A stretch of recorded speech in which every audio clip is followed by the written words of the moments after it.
chapter in our country's history and do better for our nation and our children. Thank you, and I yield back.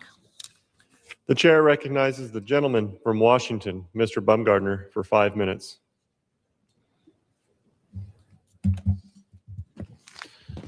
Thank you, Mr. Chair.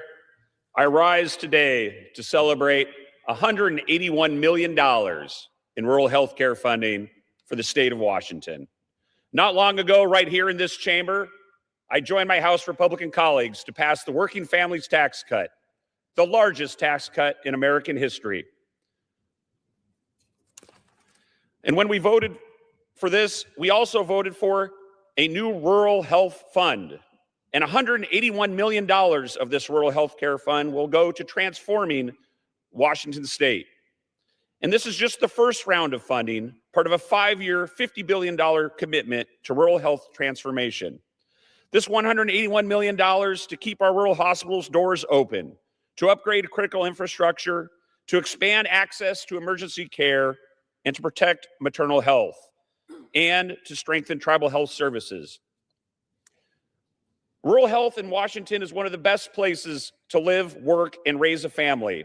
And this investment means more doctors, more nurses, more stable hospitals, and more peace of mind for the people who grow our food, power our grid, and keep our communities strong. I am proud to support this historic tax relief in this transformational funding.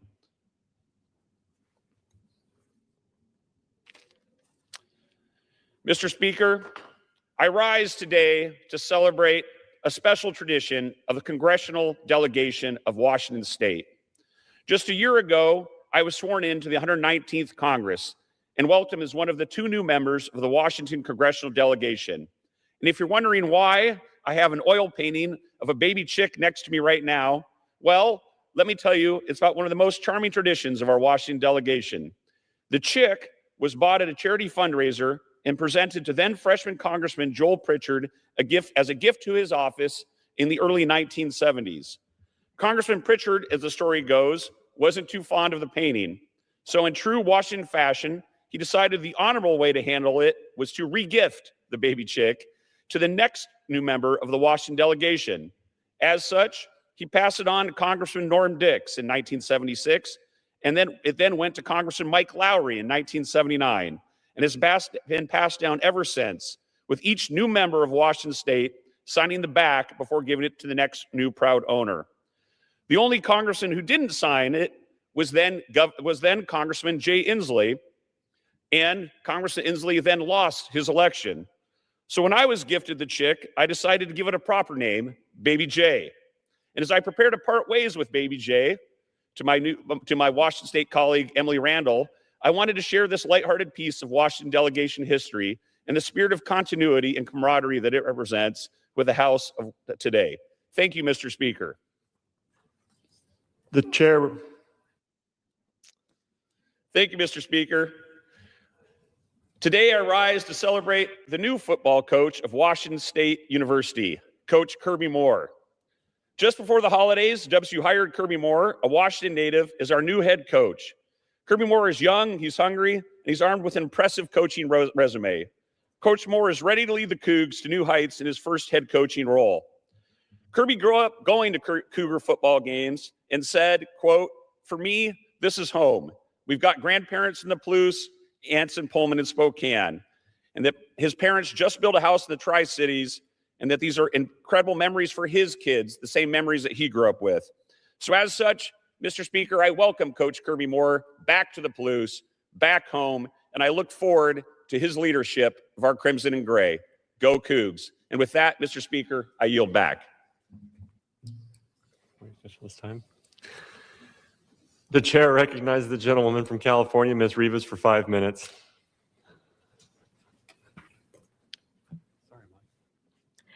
Mr. Speaker, I rise today to honor Sister Mary Jesus Ochoa of the Order of St. Francis in San Fernando. This week, she celebrated her 100th birthday. Sister Mary Jesus is a member of the Franciscan Sisters of the Immaculate Conception who entered religious life in the 1940s. She has spent decades supporting our most vulnerable across the San Fernando Valley and in Mexico. During her service, she worked with children and families in need, emphasizing care, stability, and long-term support. Sister Mary Jesus played a key leadership role at the Poverello of Assisi retreat house in San Fernando. There, she helped provide retreat services, community support, and housing for young women and children. When earthquakes caused major damage to the retreat house and the surrounding buildings, Sister Mary Jesus led the rebuilding efforts to make sure services are not interrupted for those who need it the most. Sister Mary Jesus's work reflects steady leadership, resilience in times of crisis, and a clear commitment to serving others with dignity and purpose. Happy 100th birthday, Sister Mary Jesus. The San Fernando Valley is grateful for your dedication to helping our community.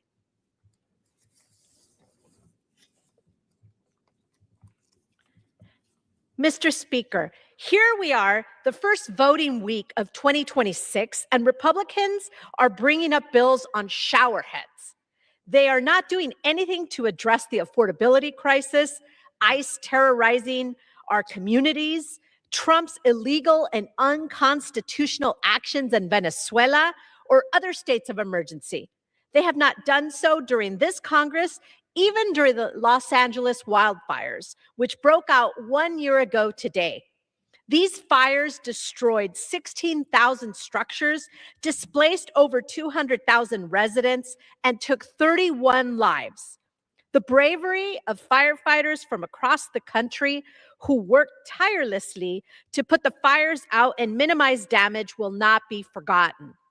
While the fires caused great destruction and devastation, the strength and resilience of our neighbors to come together for our communities was on full display. 1 year later, communities across Los Angeles County are continuing to work toward rebuilding their lives and their livelihoods. As communities work toward a return to normal times, we need to minimize the long-term health consequences that wildfire debris may have on communities, especially communities like mine in the San Fernando Valley. My district is housing several disposal sites for wildfire debris. As debris is being transported and stored throughout the valley, I have been adamant about making sure that my constituents are not subjected to the long-term health effects that they have traditionally been forced to bear. Recovery from these wildfires asks us to look ahead to make sure that when natural disasters strike, everyone can be prepared to recover equally. This is a core tenet of environmental justice. We must invest in resources that allow for communities and families to recover and rebuild their lives after disasters. This includes advocating for solutions that are informed by the voices of those who are most affected by climate disasters. Los Angeles has made progress in recovery, but we still have a long way to go. This is why my California Democratic Caucus colleagues and I are urging the Trump administration to deliver nearly $34 billion in disaster funding to help Californians recover. This includes funding that supports rebuilding homes and schools, restoring critical road and water systems, reopening small businesses, and helping communities achieve lasting wildfire resilience. I will continue to push to make sure that residents in my district and across Los Angeles County have every federal resource available to them to rebuild their lives. Let us continue to rebuild with equity, care, and courage so our communities are safer, healthier, and more resilient for everyone.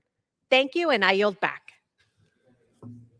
The chair recognizes the gentleman from Nebraska, Mr. Bacon, for 5 minutes. I thank the distinguished speaker, Mr. Calladeo from California. I rise today to honor Colonel Patrick Flood, United States Air Force retired, who recently departed the House of Representatives as our Deputy Chief of Staff and National Security Advisor after more than 39 years of federal service. Colonel Flood comes from a family with a distinguished record of federal and military service dating back to the American Civil War. Born in Baltimore, Colonel Flood was raised in Ohio and entered military service at the age of 18. He was nominated in 1986 to attend the United States Air Force Academy, by Representative Ralph Regula of Ohio's 16th Congressional District. A distinguished graduate of the Academy, Pat established an early reputation for excellence in military leadership, academics, and athletics. In his senior year at the Academy, Flood commanded the Cadet Squadron 33 and was honored as one of the top squadron commanders in the cadet wing. As a commissioned officer, Colonel Flood's remarkable career spanned more than 26 years in the combat air forces and special operations communities. Serving in nearly every major U.S. military operation since 1981, Colonel Flood deployed for Operation Southern Watch, Provide Comfort 2, Denied Flight, Provide Promise, Uphold Democracy, Enduring Freedom, and Odyssey Dawn.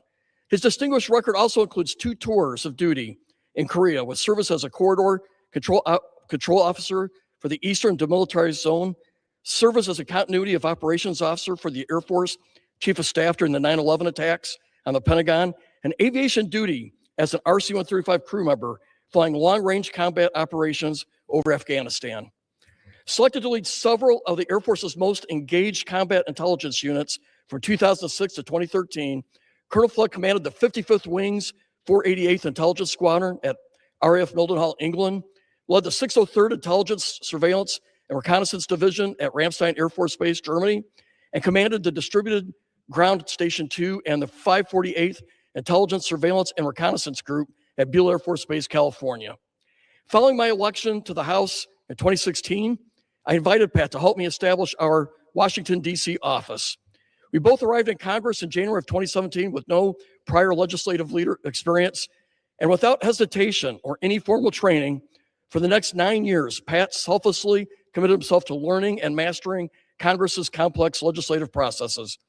Pat personally drafted hundreds of legislative bills and amendments, shaping America's national defense policy, force structure, and capabilities.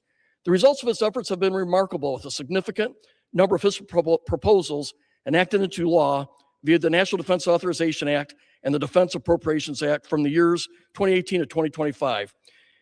While no means exhaustive, here are some of the accomplishments. Quality of life reforms for the all-volunteer force and military families. Comprehensive management reforms for DoD's electromagnetic spectrum superiority policy. Numerous casualty assistance policies. Program reforms for Gold Star and surviving families. The first DoD program for integrated military civilian national emergency medical response. The reconstruction of Offutt Air Force Base following the devastating 2019 floods.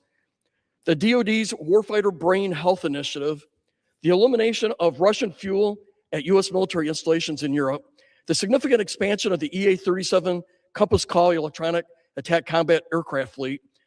Academic copyright ownership for civilian faculty members of DoD academic institutions, direct support to military service academy foundations, sustained funding for the Baltic Security Initiative, and significant funding to establish the first secure software development facility to modernize our aging nuclear command and control communications enterprise.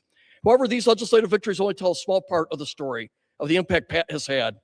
As my closest and most trusted advisor, he turned my intent and aspirations as a member of House Armed Services Committee into legislative action that delivered tangible progress and results for DoD, Nebraska, and for the men and women who commit and sometimes sacrifice their lives for our security and the defense of our freedom. We were selected multiple times as most effective member of Congress. I owe much of this to Pat Flood. Thank you, Pat, for your years of service to our great nation. I yield back the balance of my time. The chair recognizes the gentlewoman from Ohio, Ms. Sykes, for 5 minutes. Thank you, Mr. Speaker. Today I rise because families in Ohio's 13th Congressional District and across the country are already paying the price for Republicans' inaction on health care. The enhanced ACA premium tax credits expired December 31st, 2025. And now health coverage is more expensive and families are already feeling the impact. In my district, 90% of the 32,000 people who get ACA coverage relied on those subsidies. 4 out of 5 were previously able to find plans for $10 or less per month. That safety net is now gone. Families are seeing premiums jump by hundreds of dollars a month or thousands of dollars a year. And across the country, more than 4 million Americans have already lost or at risk of losing their health care coverage entirely. This isn't a theory. It is happening right now. In Canton, AltCare, a regional insurer tied to Altman Hospital, stopped offering some individual family and small business ACA plans before December 31st. That affects 6,000 people in my district. These are working families and small businesses, employees losing coverage because Republicans refuse to act. I fought to protect these credits by co-sponsoring legislation to extend them, and by signing on to Leader Jeffries' discharge petition to bring the issue to a vote on the House floor. But instead of acting, Speaker Johnson and House Republicans chose to delay, and that action is simply unacceptable. And don't just take my word for it. Just a few weeks ago, Congressman Mike Lawler called Speaker Johnson's refusal to allow a vote idiotic and political malpractice. And I agree. But what happened? Speaker Johnson sent us home for the holidays while American families paid the price. Republicans also pushed a partisan healthcare bill that would make things much worse by increasing the number of uninsured people, shifting costs onto working families, and weakening the protections that so many Americans relied upon. I offered an amendment to protect working families from losing health coverage and to protect access to reproductive health care. But guess what? Republicans blocked it. So once again, they chose politics over people. We cannot forget the real people caught in the middle of this. Families deciding between healthcare and groceries, between medicine and rent. Access to healthcare should be a right, not a gamble. And at a time when we are talking about the horrors and tragic cost of the drug trade and the impact it has on American people, let us not forget, how do people get drug treatment? The Medicaid program that's already been cut by $1 trillion, and ACA marketplace health plans. The Republicans' failure to act is literally going to kill people across this country. They let deadlines pass, premiums rise, and coverage disappear. That is not leadership. That is failure. And so, Mr. Speaker, the choice is clear. Congress can either act to restore affordable health care, or we can continue to let premiums soar, coverage vanish, and families face financial ruin. But I know one thing is for certain, Mr. Speaker. I was brought to Congress to work on behalf of the people of Ohio's 13th Congressional District to lower costs, to keep them safe, and to make sure that they had affordable, accessible healthcare coverage. Mr. Speaker, I encourage every single member of this chamber to do those things, not only for the people in my district, but for the people all across America who are asking and needing for Congress to act. Thank you, Mr. Speaker. I yield back. The chair recognizes the gentleman from Florida, Mr. Herodopoulos, for 5 minutes.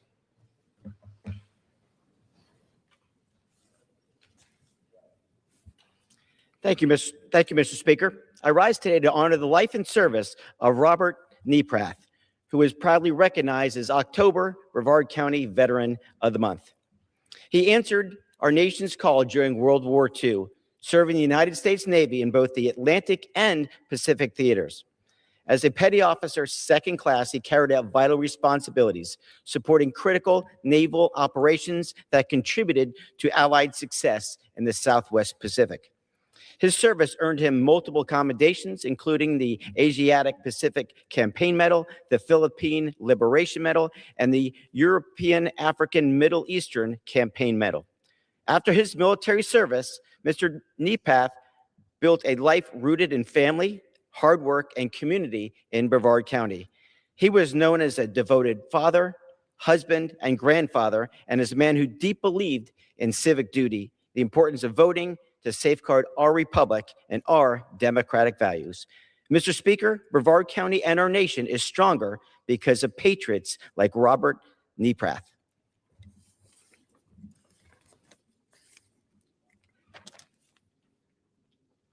Mr. Speaker, I rise today to recognize an extraordinary Floridian and patriot, Debbie Ellen Moon. She was named Brevard County's November Veteran of the Month. Captain Moon dedicated 32 years of her life to serving our nation in uniform, answering the call in both the United States Air Force and the United States Army. After serving 22 years in the United States Air Force and rising to the rank of Senior Master Sergeant, she continued her service by becoming a commissioned Army officer, ultimately retiring as a captain in the Medical Service Corps. Throughout her distinguished career, Captain Moon deployed in Operation Desert Storm, served overseas in Korea, and led soldiers as a medical company commander. Her service has been recognized with numerous honors, including the Meritorious Service Medal, Joint Service Commendation Medal, and the Global War on Terrorism Service Medal, among many others. Mr. Speaker, Captain Moon represents the very best of the Space Coast, selfless, resilient, and devoted to something greater than herself. Our nation is stronger because of her service, and Brevard County is proud to call her one of our own.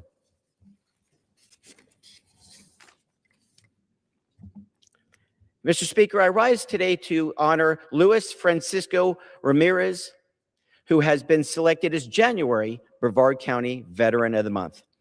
Mr. Ramos Ramirez proudly served our nation in the United States Army, answering the call of duty during a critical moment in our history. He served in Vietnam, where he conducted reconnaissance missions, some of the most dangerous and demanding assignments in combat.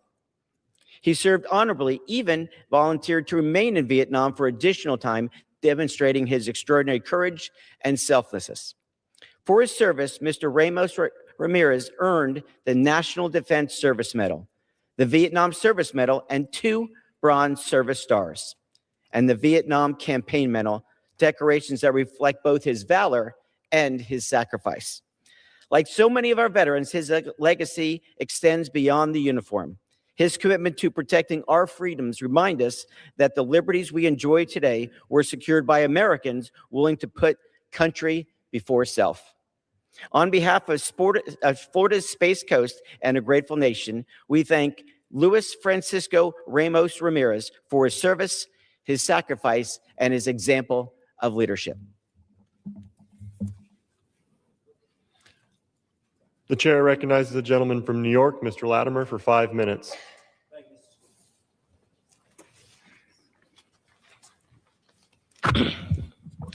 Mr. Speaker, I want to recognize and salute the dynamic faith community of Bethesda Baptist Church in New Rochelle as they welcome their new pastor, Reverend Horace Sanders Jr., and his wife, Lady Katrina Sanders, to the pulpit.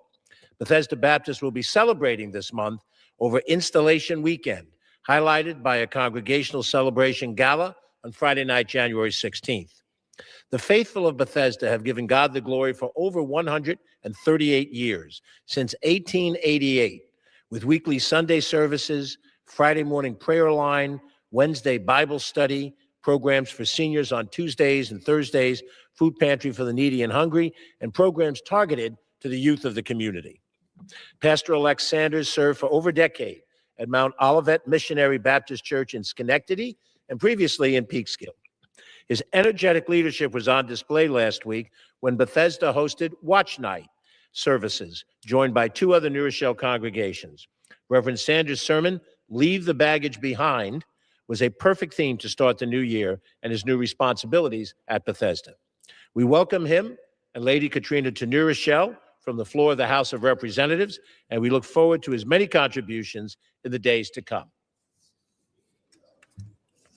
Mr. Speaker, I rise to honor Archbishop C. Nathan Edwards, spiritual leader and senior pastor at Friendship Worship Center in Mount Vernon, as he celebrates his 65th birthday this month. His congregants, friends, and admirers will gather that weekend for a festive event in his honor, and we join in that recognition for a man of God who has been a leader in the community inside and outside of his church. Bishop Edwards holds a number of academic degrees, including a doctorate from United Theological Seminary in Dayton, Ohio. He began his ministry in 1983 and came from Brooklyn to Mount Vernon in 1989 to lead the Friendship Worship community. He has grown the church dynamically with outreach to embrace a large presence in the Mount Vernon community with a religious vision for worship, prayer, Bible study, and a community vision for services to the youth, the seniors, and those in need with food delivery, after school and summer programs, warming center for the homeless, foster family services, and more. Bishop Edwards has held numerous positions in the church organization, also in the Masons, Omega Psi Phi fraternity, and is a founder and leader of the United Black Clergy of Westchester County. All of this with his wife, Ero Denise Edwards, as his life partner. All of this in a mere 65 years. Happy birthday, Bishop Edwards, from the floor of the House of Representatives. Mr. Speaker, in a world where local newspapers and radio stations are disappearing, it is valuable to recognize and salute those organizations that are continuing to provide information about our local community's life and times. In Westchester County, we owe a public debt of gratitude to Shoreline Publishing, which serves the people of Southern Westchester with 5 community newspapers, a countywide Jewish monthly newspaper, and a full-color quarterly magazine, Westchester Women. Under the leadership of President and publisher Edward Shapiro, Shoreline provides an information lifeline across our towns with the Pelham Post, the Bronxville Bulletin, the Harrison Herald, the Larchmont Ledger, as you can see, alliteration still has its appeal, and the New Rochelle Review. Editors Cynthia Pena and Joyce Farrell ensure timely local news reaches the readers in each community, as well as the readers of Westchester Jewish Life, which is always available in local synagogues and temples. Other key Shoreline executives round out the local team, Lawrence Levine and Mary DeYoung. Thank you, Shoreline Publishing, from the floor of House of Representatives, for continuing to keep local news at the forefront of our hometowns. Thank you, Mr. Speaker, and I yield back. The chair recognizes the gentleman from Arizona, Mr. Sismani, for 5 minutes.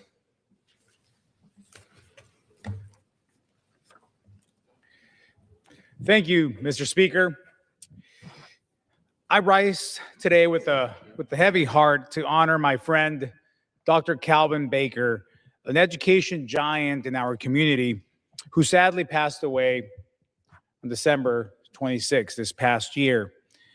It is nearly impossible to put into words what Cal meant to our community. So, Nancy, I am so sorry for your loss.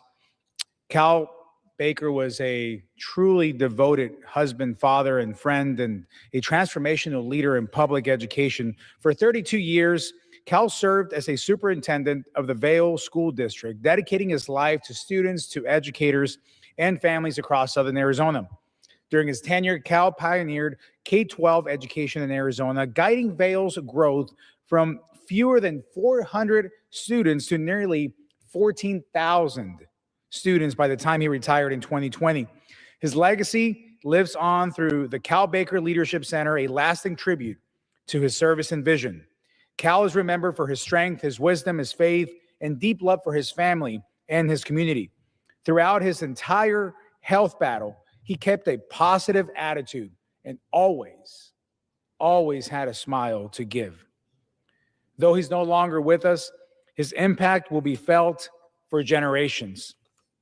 In a loving message, his family described Cal as a man of grit and perseverance, words that perfectly capture his life's work and his heart as well. Laura and I were honored to know Cal and are heartbroken by his passing.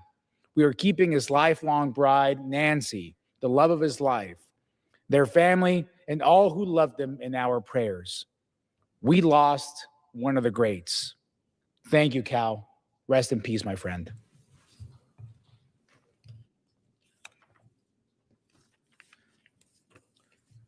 Thank you, Mr. Speaker. I rise today to honor Mr. Stu Carter, a veteran, a pillar of the Sierra Vista community, and a friend to so many, who sadly passed away in November of 2024.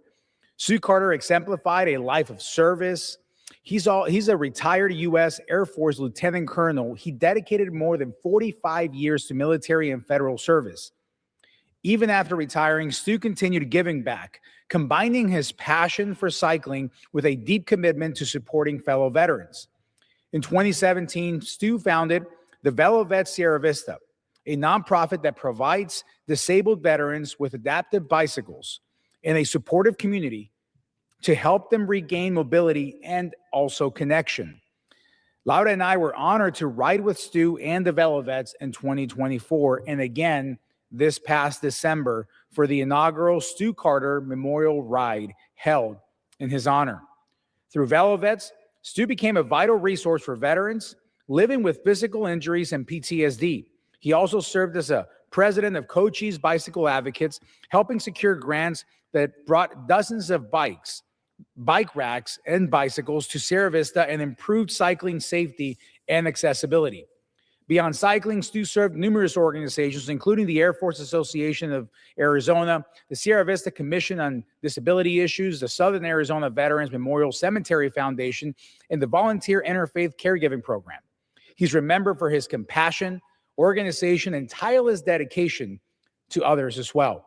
Stu Carter's legacy of service will live on in these veterans and in our community that he so faithfully served.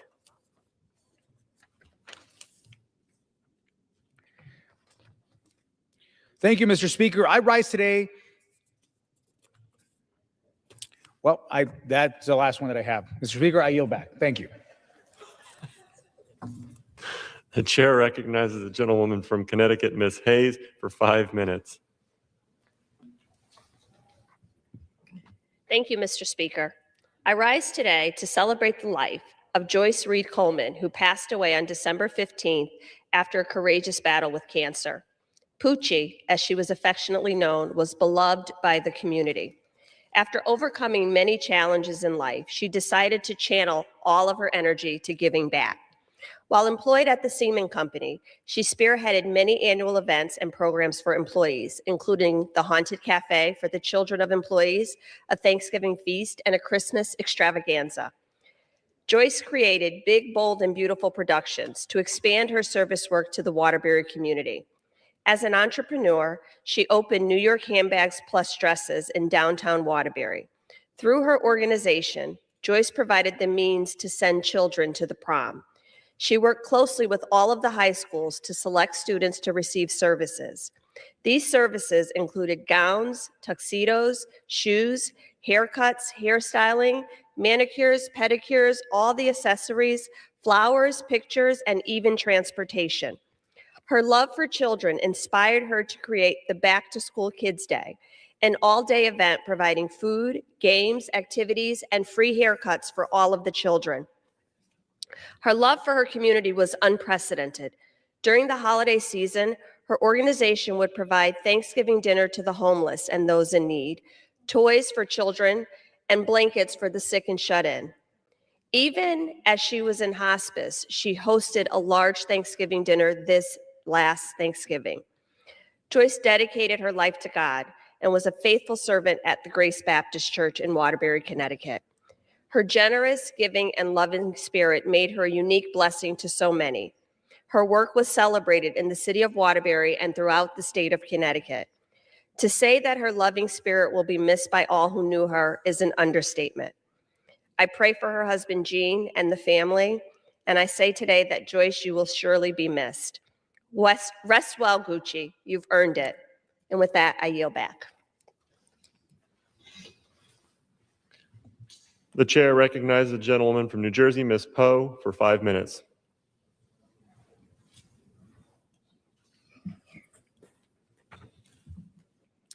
Thank you, Mr. Speaker. I rise to recognize Christine O'Roos and Melanie Paranisi, two exceptional educators in Lodi, New Jersey, whose dedication to their students and community exemplifies the very best of public education. A graduate of Lodi Public School, Christine returned home to serve the district that shaped her. Since joining Lodi in 2012, she has grown from school counselor to supervisor of school counseling, overseeing guidance and mental health support for students across her district.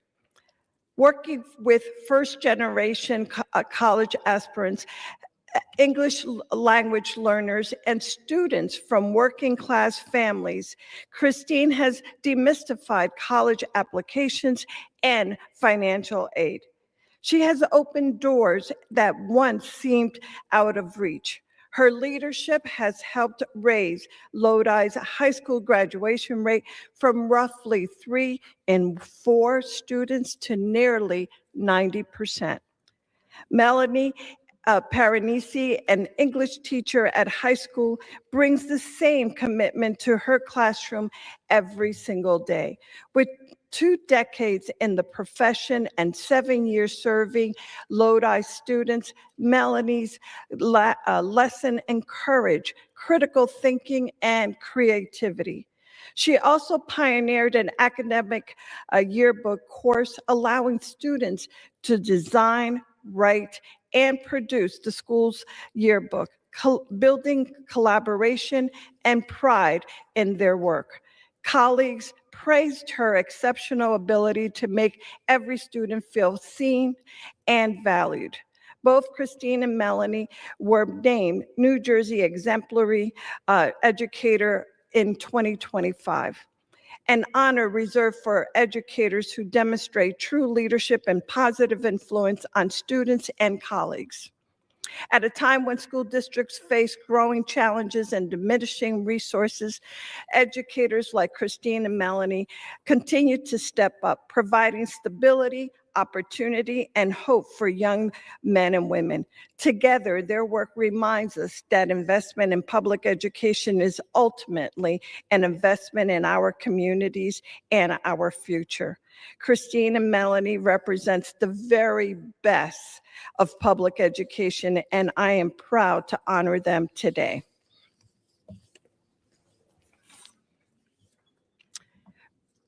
Mr. Speaker, while we're talking about education in America, I want to talk about something more serious. The Department of Education's continued war on our schools. Last month, without warning, the department informed 8 schools in our district that it was rescinding $8 million in critical funding. I urgently appealed to Secretary McMahon. My office met with the department, and our school districts repeatedly sought engagement. We were ignored. Over the holidays, the department informed us that the cuts were final and will begin immediately. Over the next 3 years alone, schools in our district will lose millions of dollars promised and planned for. The program has already shown positive educational outcome, and the negative consequences for our kids will be felt for years to come.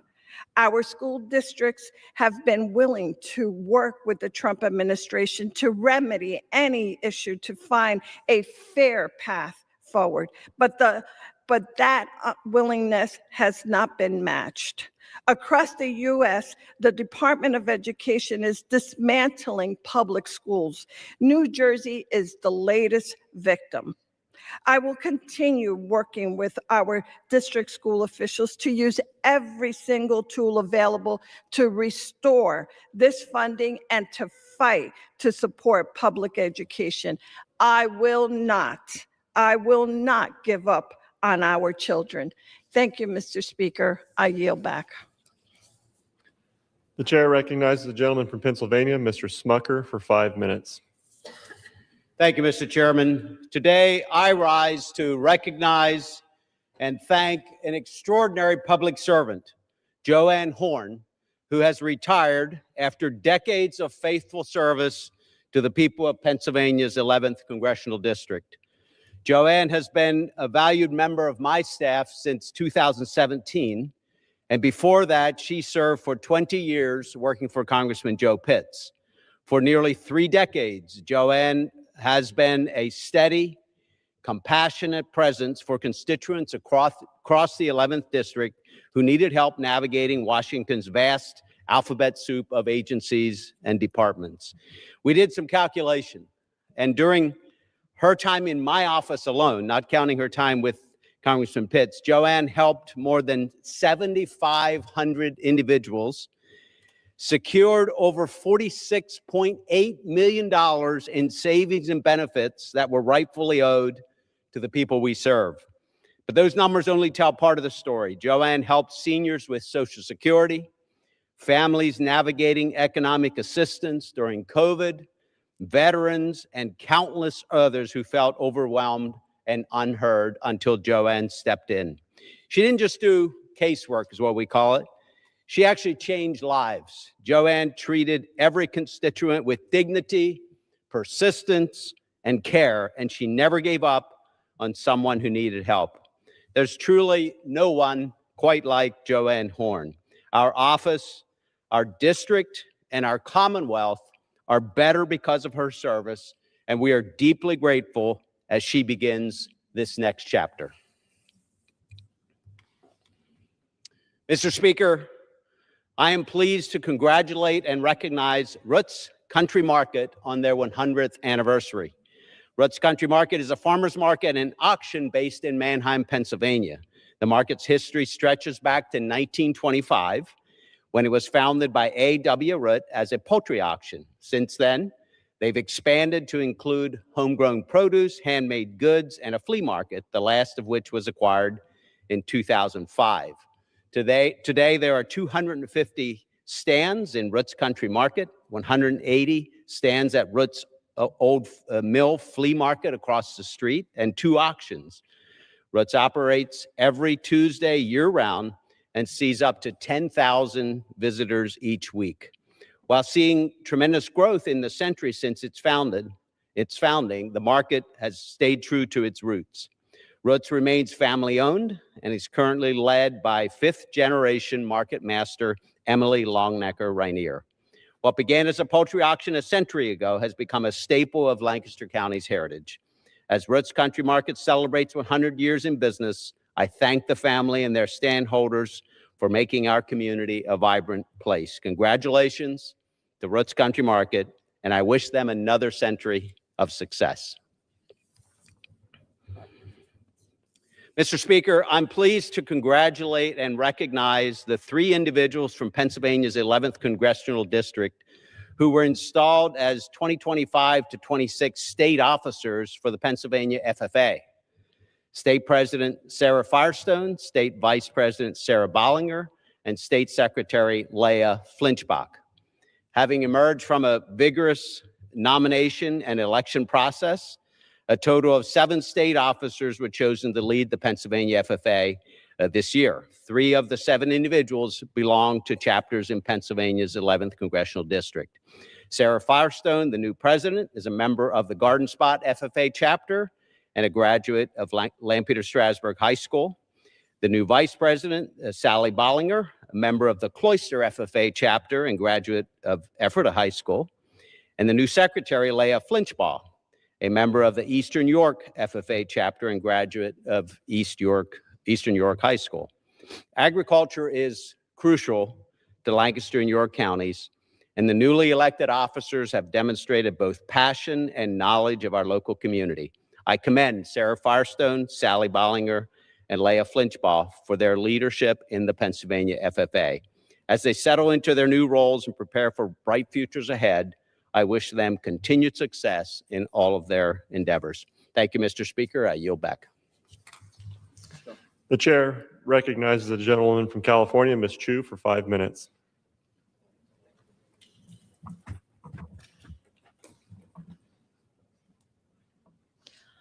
One year ago today, the communities of Altadena and Pasadena that I represent in California were struck by tragedy. In just a matter of hours, the Eaton fire, driven by hurricane-force winds reaching 90 miles an hour, forever changed the communities my constituents have called home for generations. The fire destroyed over 9,000 structures, most of them single-family homes. It scorched over 14,000 acres, decimating entire neighborhoods and turning places of worship, schools, restaurants, and community institutions to rubble. And most tragically, it took the lives of 19 of our loved ones, neighbors, and friends. We have recently learned that 440 additional people across Southern California died in the month following the fire due to delays in medical care and exposure to toxic elements. The Eaton fire was the second most destructive wildfire in California's history. Those we lost helped to shape the fabric of their communities, and their absence has left a void that cannot be filled. They are in our thoughts on this one-year anniversary of the fire. We remember Anthony Mitchell Sr., a 68-year-old father, grandfather, and great-grandfather who brought everybody together. And we remember his son, Justin, who was born with cerebral palsy and was known for his infectious smile. Anthony and Justin both died waiting for help that they would never receive. We remember Victor Shaw, who resided in his beloved Altadena home for 60 years and who died with a garden hose in his hand fighting to save his property. These are just a few of the stories of those we lost, all of whom were taken far too soon. And that is why today I have introduced a resolution with Representative Sherman and Senators Schiff and Padilla to commemorate and honor all the lives that we lost in these fires. But even in the darkest days and every day since, survivors have shown extraordinary resilience and strength. First responders put their lives on their lines to save others. Neighbors opened their doors to offer shelter to those who had nowhere to go. Organizations, big and small, came together to make sure our neighbors who had just lost everything had a warm meal, a roof over their head, and a shoulder to cry on. And federal, state, and local governments mobilized to get families the help they needed, help that has made a tremendous impact on our road to recovery and rebuilding. Emergency operation hubs were propped up in a matter of hours.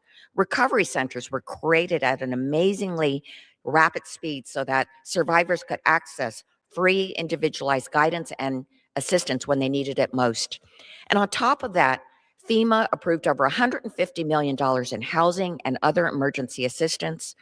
SBA approved over $3 billion in loans for small businesses, homeowners, and renters. And the U.S. Army Corps of Engineers did an amazing, fast residential wildfire cleanup. It was the fastest in our nation's history.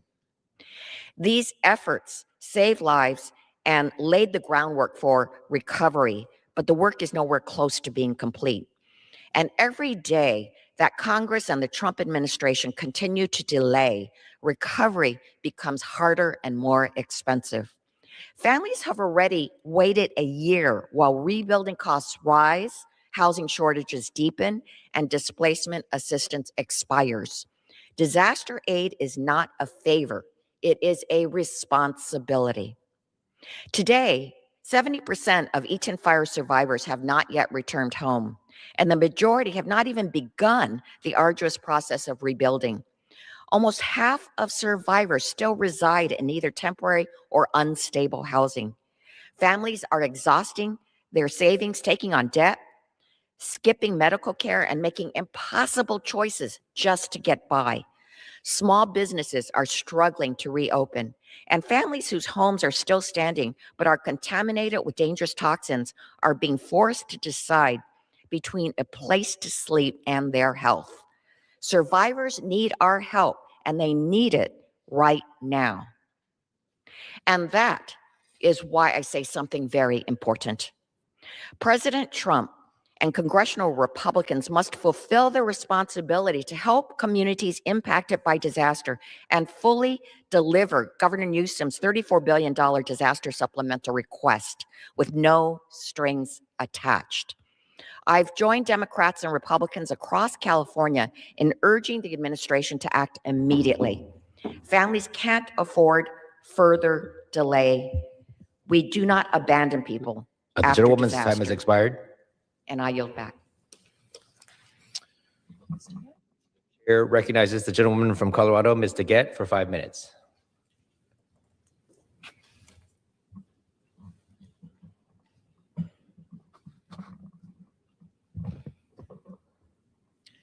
Thank you, Mr. Speaker. Right now, we have a chance to protect Americans from going broke. On January 1st, families across the country were hit by the largest healthcare cost increases we've seen in more than a decade. Millions of Americans watched their premiums more than double overnight. A family of four making $128,000 a year, teachers, nurses, small business owners, just got slapped with an average $14,000 increase in their silver premium plans. As the senior Democrat on the Health Subcommittee of Energy and Commerce, I've been raising this issue along with my colleagues for many months now. But despite the warnings, President Trump and congressional Republicans did nothing. They could have had a vote in December, but yet they blocked Democratic efforts to extend the Affordable Care Act's enhanced premium tax credits. They looked Americans in the eye and they said no. But we have an opportunity to fix this right now. This week, we can pass the bill that would extend the ACA's premium tax credits for 3 years. This extension will cut premium spikes by 80% on average. It will wipe out increases for lower income families, and it will save over 5 million Americans from losing their insurance. This is the solution. We have it in our hands. And while this is a straightforward fix for the short term, we know that our entire healthcare system needs to have reform so that we can control costs. I was part of the original team that negotiated and passed the Affordable Care Act.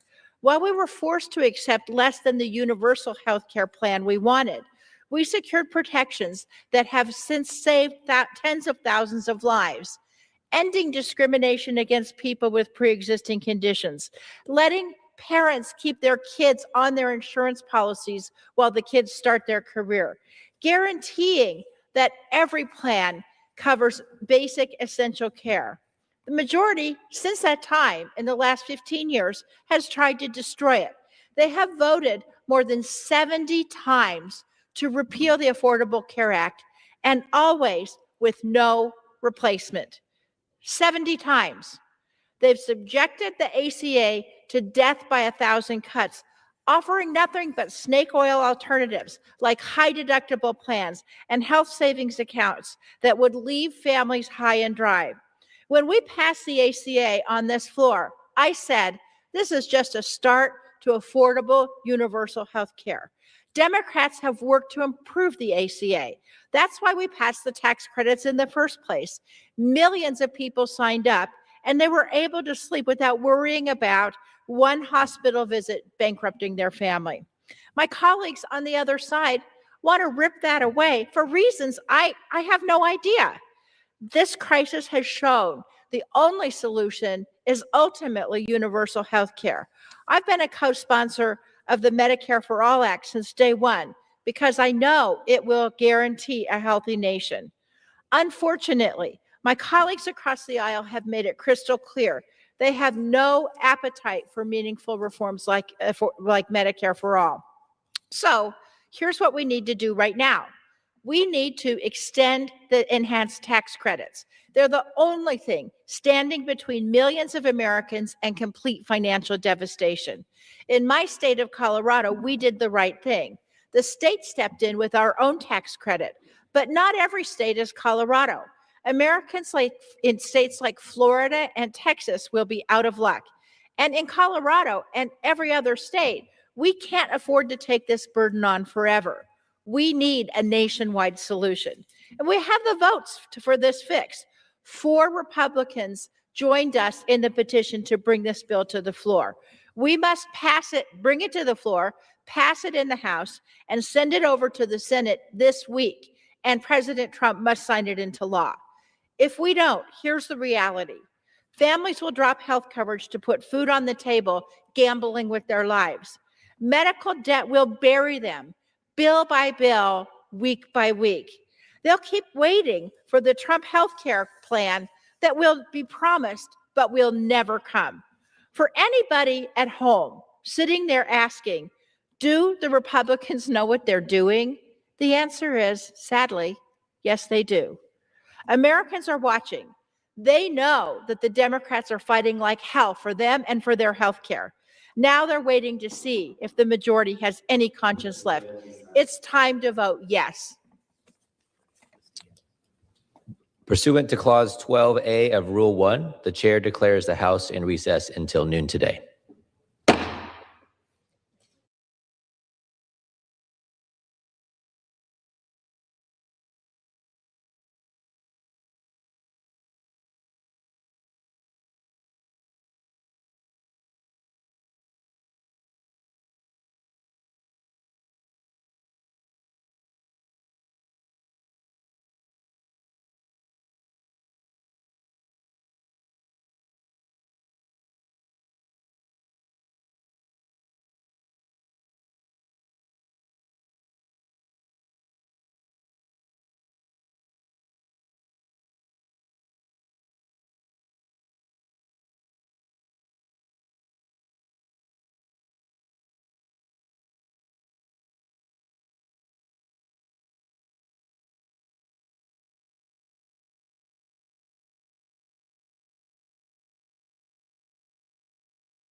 The House will be in order. The prayer will be offered by Chaplain Kibben. Would you pray with me? Create in us a clean heart, O God, and put a new and steadfast spirit within us. For you know the human heart, its desires and its demands, its feebleness and its faithlessness, and yet you are quick to show us mercy. As we approach you on this day, testify to us of your matchless wisdom, that even in the corners of our soul, in our inmost beings, we would know the conviction and the consolation of your eternal truth. Restore us to the wholeness that is ours when we entrust everything, heart, mind, and soul, to you. Grant us the joy of your salvation, and maintain in each of our spirits the willingness to follow your guidance and to yield to your correction. Then open our lips, that the words we speak today will reflect the sincerity of a faith shaped by a humble spirit, that they will proclaim the hope of a faith that depends on your everlasting promises, and that they will sing the joy of a faith that has received the gift of your redeeming love. We stand in the bounty of your mercy and pray in the power of your gracious and loving name. Amen. The chair has examined the journal of the last day's proceedings and announces to the House the approval thereof. Pursuant to Clause 1 of Rule 1, the journal stands approved. Pledge of Allegiance will be led by the gentleman from New York, Mr. Latimer. To the flag. And to the republic for which it stands, one nation under God, indivisible, with liberty and justice for all. Message. Chair will receive a message. Mr. Speaker, messages from the Senate. Mr. Speaker, Mr. Secretary. I've been directed by the Senate to inform the House that the Senate has passed S-320, an act to reauthorize the Earthquake Hazards Reduction Act of 1977 and for other purposes, in which the concurrence of the House is requested. For what purpose does the gentleman from California seek recognition? Mr. Speaker, I send to the desk a privileged resolution and ask for its immediate consideration in the House. Clerk will report the resolution. House Resolution 978, resolved that the House has heard with profound sorrow of the death of the Honorable Doug Lamalfa, a representative from the state of California. Resolved that the clerk communicate these resolutions to the Senate and transmit a copy thereof to the family of the deceased. Resolved that when the House adjourned today, it adjourned as further mark of respect to the memory of the deceased. Without objection, the resolution is agreed to and the motion to reconsider is laid on the table.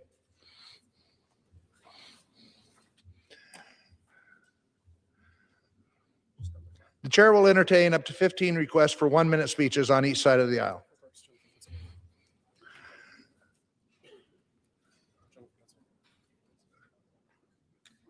For what purpose does the gentleman from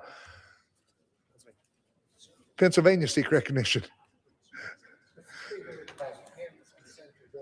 For 1 minute and revise and extend my remark. Without objection.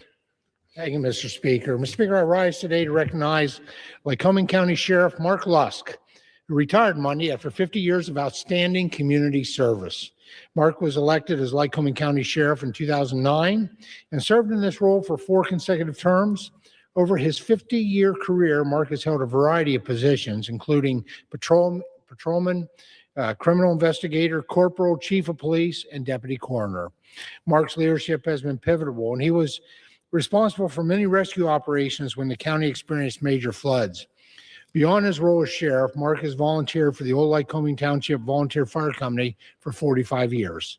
He has also worked alongside the local VFW and American Legions. Mark has received various awards for his leadership over his career. 2007, he was recognized by the Lycoming County Department of Public Safety and the Pennsylvania State House of Representatives. Mr. Speaker, Mark has dedicated his career to serving the community and answering the call to those in need. And I thank him for his service and I wish him the very best. Thank you, Mr. Speaker, and I yield back the balance of my time. For what purpose does the gentleman from Texas seek recognition? Mr. Speaker, I ask unanimous consent to address the House for 1 minute. Without objection. Unable to run America, Trump says he will run Venezuela. Unwilling to provide help to Americans facing soaring health premiums, he offers new tax subsidies to big oil. Long eager to drag America back to the ugly glory days of white nationalism under his hero, President William McKinley, Trump now also is apparently going to make imperialism great again also. Declaring that he and he alone will dominate the Western Hemisphere, he sends a chilling message to his fellow authoritarians like Putin and Xi and others. Might makes right, just stay in your own neighborhood. With no interest in democracy, he's made clear that this is a war for oil and that he will work with any pawn that will get it to him, even those who are launching a new wave of repression in Venezuela. Colombia, Mexico, Greenland, he's handing Putin a gift by dividing NATO. Our allies had to meet yesterday to defend Denmark on Greenland from this bully in chief. So many conflicts, no plan to provide security to American families. He ignores our needs. I yield back. What purpose does the gentleman from New York seek recognition? Mr. Speaker, I ask unanimous consent to address the House for 1 minute and to revise and extend my remarks. Without objection. Thank you. Mr. Speaker, in a world where local news services, newspapers, and radio stations are disappearing at a frightening level, it is important to recognize and salute those organizations that are continuing to provide information about our localities, the lives and the times of the individuals of our communities. In the Bronx, specifically in Co-op City, we have a public debt of gratitude that we owe to the Co-op City Times, serving the 40,000 plus people who reside there. Owned and operated by the River Bay Corporation, the Co-op City Times, led by Roseanne Boone, editor-in-chief, and her team of reporters, cover the work of the Co-op Board of Directors, the many organizations of Co-op City, from the NAACP branch to the American Legion Post, and every other group in between. The Times provides weekly, free of charge, news that covers the events and the information of the individual building organizations, local arts and performances, the churches and houses of worship, and all of their events. And they spotlight the persons and the personalities that move Co-op City every day. Thank you, Co-op City Times, from the floor of the House of Representatives, for showing that local news can still be vocal news. Thank you, Mr. Speaker, and I yield back. What purpose does the gentleman from Massachusetts seek recognition? Without objection. Mr. Speaker, after months of delay, the Trump administration finally released an annual food security survey, which confirms what we know to be true. Hunger is increasing in this country. Nearly 48 million Americans, including 14 million children, in the richest country in the history of the world, are food insecure, meaning they lack the money and resources to acquire adequate food to feed their families. That's moms and dads and grandparents and kids unable to consistently access the most basic necessity food. And it's no wonder the Trump administration has unilaterally canceled all future food security reports. They know that their big ugly bill and Trump's terrible economy is going to cause food insecurity to skyrocket, and they are desperate to hide the data from the American people. Mr. Speaker, I'm here to say that Democrats in Congress are not going to stand by while Trump tears apart basic needs programs. We will continue calling attention to the increase in hunger caused by this administration and their Republican allies in Congress, and we will always fight for a future when we finally end hunger now. I yield back. What purpose does the gentlewoman from Indiana seek recognition? Mr. Speaker, by direction of the House Republican Conference, I send to the desk a privileged resolution and ask for its immediate consideration. Clerk will report the resolution. House Resolution 979, resolved that the following named member be and is hereby elected to the following standing committee of the House of Representatives. Committee on Ethics, Mr. Knott. Without objection, the resolution is agreed to and the motion to reconsider is laid upon the table. What purpose does the gentlewoman from Indiana seek recognition? Mr. Speaker, by direction of the Committee on Rules, I call up House Resolution 977 and ask for its immediate consideration. Clerk will report the resolution. House Calendar Number 52, House Resolution 977. Resolved that upon adoption of this resolution, it shall be in order to consider in the House the bill, H.R. 4593, to amend the Energy Policy and Conservation Act to revise the definition of showerhead. All points of order against consideration of the bill are waived. The bill shall be considered as read. All points of order against provisions in the bill are waived. The previous question shall be considered as order on the bill, and on any amendment thereto to final passage without intervening motion except one. 1 hour of debate, equally divided and controlled by the chair and ranking minority member of the Committee on Energy and Commerce or their respective designees, and 2, 1 motion to recommit. Section 2, upon adoption of this resolution, it shall be in order to consider in the House the bill, H.R. 5184, to prohibit the Secretary of Energy from enforcing energy efficiency standards applicable to manufactured housing and for other purposes. All points of order against consideration of the bill are waived.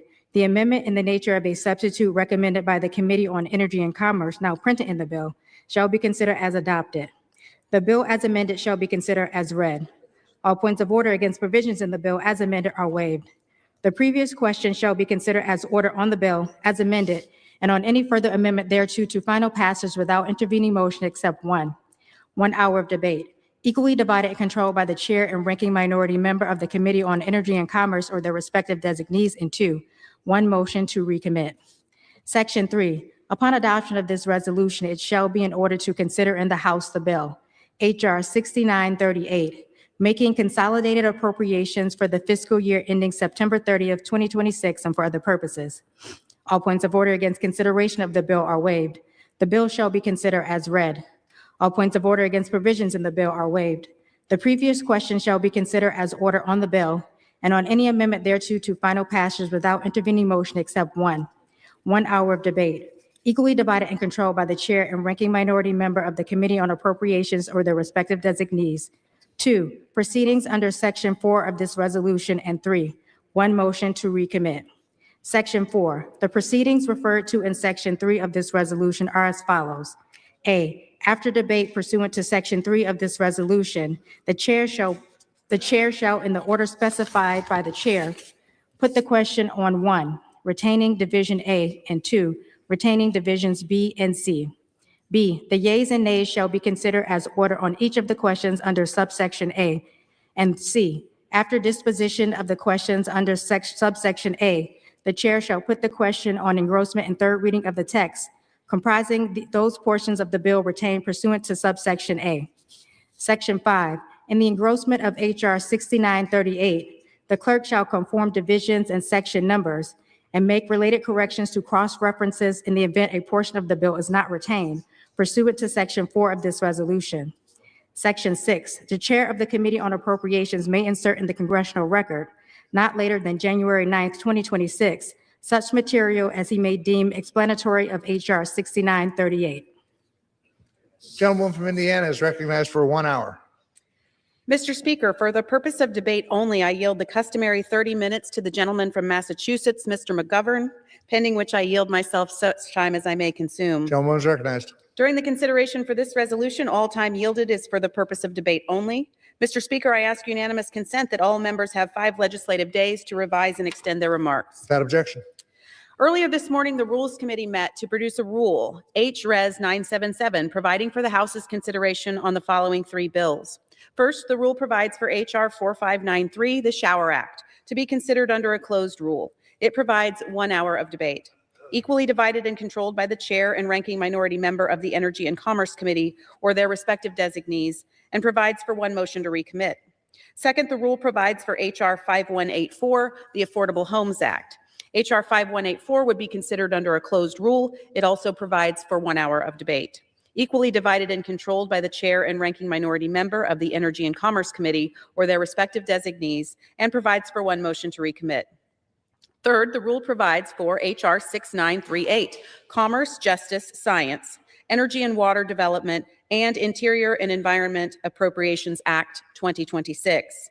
H.R. 6938 would be considered under a closed rule, and it also provides 1 hour of debate, equally divided and controlled by the chair and ranking minority member of the Committee on Appropriations or their designees, and provides for 1 motion to recommit. The rule provides for separate votes on Division A and Divisions B and C. Mr. Speaker, I rise in support of this rule and in support of the underlying legislation. These bills reflect a simple governing philosophy: freedom of choice, fiscal responsibility, regulatory clarity, and a government that focuses on the American people, not bureaucracy. Let me begin with the appropriations package. Beginning with H.R. 6938, the Commerce, Justice, Science, Energy and Water Development, and Interior and Environment Appropriations Act of 2026. These bills make targeted, disciplined investments to strengthen American energy dominance, reinforce our nuclear deterrent capabilities, support law enforcement, and expand access to critical minerals. These policy priorities are shared by President Trump, congressional Republicans, and millions of Americans. Importantly, this appropriations package ends Biden-era policies, enacting a more conservative vision, all while cutting fiscal year 2026 spending by nearly $2 billion, delivering significant savings for taxpayers. Let me repeat that. Passing full-year appropriations ensures we're not defaulting to Biden-era spending levels or radical priorities. It allows Congress to reset funding levels in support of the conservative policies aligned with President Trump's agenda. The Commerce, Justice, Science, and Related Agencies Appropriations Act provides $78 billion in discretionary funding, including resources to stop the flow of fentanyl, and provides critical funding to support state and local law enforcement. It increases funding for the Drug Enforcement Administration to combat the fentanyl crisis, supports the Department of Justice grant programs that target opioids and child exploitation, and facilitates immigration enforcement. It protects the Second Amendment by keeping long-standing safeguards in place that prevent federal agencies from restricting lawful firearms, ammunition, and sporting equipment without congressional approval, and decreases funding for the ATF. It also maintains pro-life hide protections to ensure taxpayer dollars are not used to fund abortions. The Energy and Water Development and Related Agencies Appropriations Act directs $58 billion toward national security and strengthens America's energy independence. These investments are essential to restoring American leadership in nuclear energy and achieving the administration's goal of dramatically expanding nuclear capacity by mid-century. At the same time, they eliminate wasteful Biden-era offices that prioritized ideology over outcomes. The Interior, Environment, and Related Agencies Appropriations Act provides $38 billion to expand access to public lands, reverse harmful regulatory overreach, and rein in agency budgets. It increases funding for responsible onshore and offshore energy development in oil and gas, exempts farmers and ranchers from burdensome greenhouse gas emissions reporting schemes, and reduces funding for the EPA. In addition to these wins for the American people, I'm proud that my office was able to secure $8 million in community project funding for Indiana's 9th Congressional District. This funding will support projects, including a riverbank stabilization plan for the Ohio River shoreline in Clarksville, Indiana, and support booster pump stations that are needed to increase water capacity to serve constituents in Bloomington, Monroe County, and the home of our Indiana University football students at Indiana University. Funding in this package will also provide residents and businesses in Brown County with long and greatly needed sewer services and support for the City of Madison's stormwater mitigation project to reduce flooding and improve water quality. These investments will support critical infrastructure and local priorities that communities themselves identified, bringing improvements from shoreline protection to water systems to supporting economic development that will directly benefit residents across the 9th District. Together, these bills reflect a disciplined approach to governing by investing in community priorities, cutting unnecessary spending, and reducing good governance. Turning next to H.R. 4593, the Shower Act.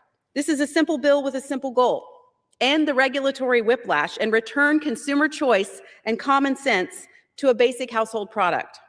A shower head should not require extensive regulation. Yet under the Obama and Biden administrations, bureaucrats redefined a clear term to advance an ideological agenda, creating confusion for manufacturers and frustration for consumers. But this was the status quo under the leadership of Democrats. Regulate everything in our lives, right down to our shower heads. It's incredible if you think about it. And this may seem like a ridiculous bill to be considering by our Democrat counterparts. And believe me, it is ridiculous that their policies would require legislation to prevent this kind of government intrusion, but here we are. The Biden administration regulated every nozzle in every American home individually, reducing water pressure and frustrating homeowners, all while increasing costs for compliance. Ending this rule will permanently save Americans billions of dollars, reduce regulatory bloat, and restore a workable standard. The Department of Energy estimates that eliminating this rule, along with dozens of related inflationary standards, will save consumers $11 billion and will cut more than 125,000 words from the Code of Federal Regulations. Finally, Mr. Speaker, I want to turn to H.R. 5184, the Affordable Homes Act, which I'm proud to author with Congressman Chairman Mike Flood. This bill addresses a real problem in the housing market, one that affects our most vulnerable home buyers. It reduces the upfront cost of buying a home, making it easier for Americans to achieve the dream of home ownership. The Affordable Homes Act restores clarity by placing manufacturing housing standards back under the Office of Housing and Urban Development where they belong, and eliminating duplicative regulatory authority by the Department of Energy. It overturns a 2022 Biden administration rule that increased manufactured housing costs, again, without regard for what consumers want or how the market actually works, prioritizing energy efficiency under the Green New Deal and directly contributing to the housing affordability issues we see today.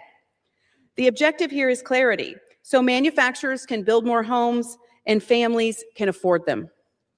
Mr. Speaker, this rule moves legislation that reflects fiscal discipline, regulatory sanity, consumer choice, and a commitment to affordability and growth.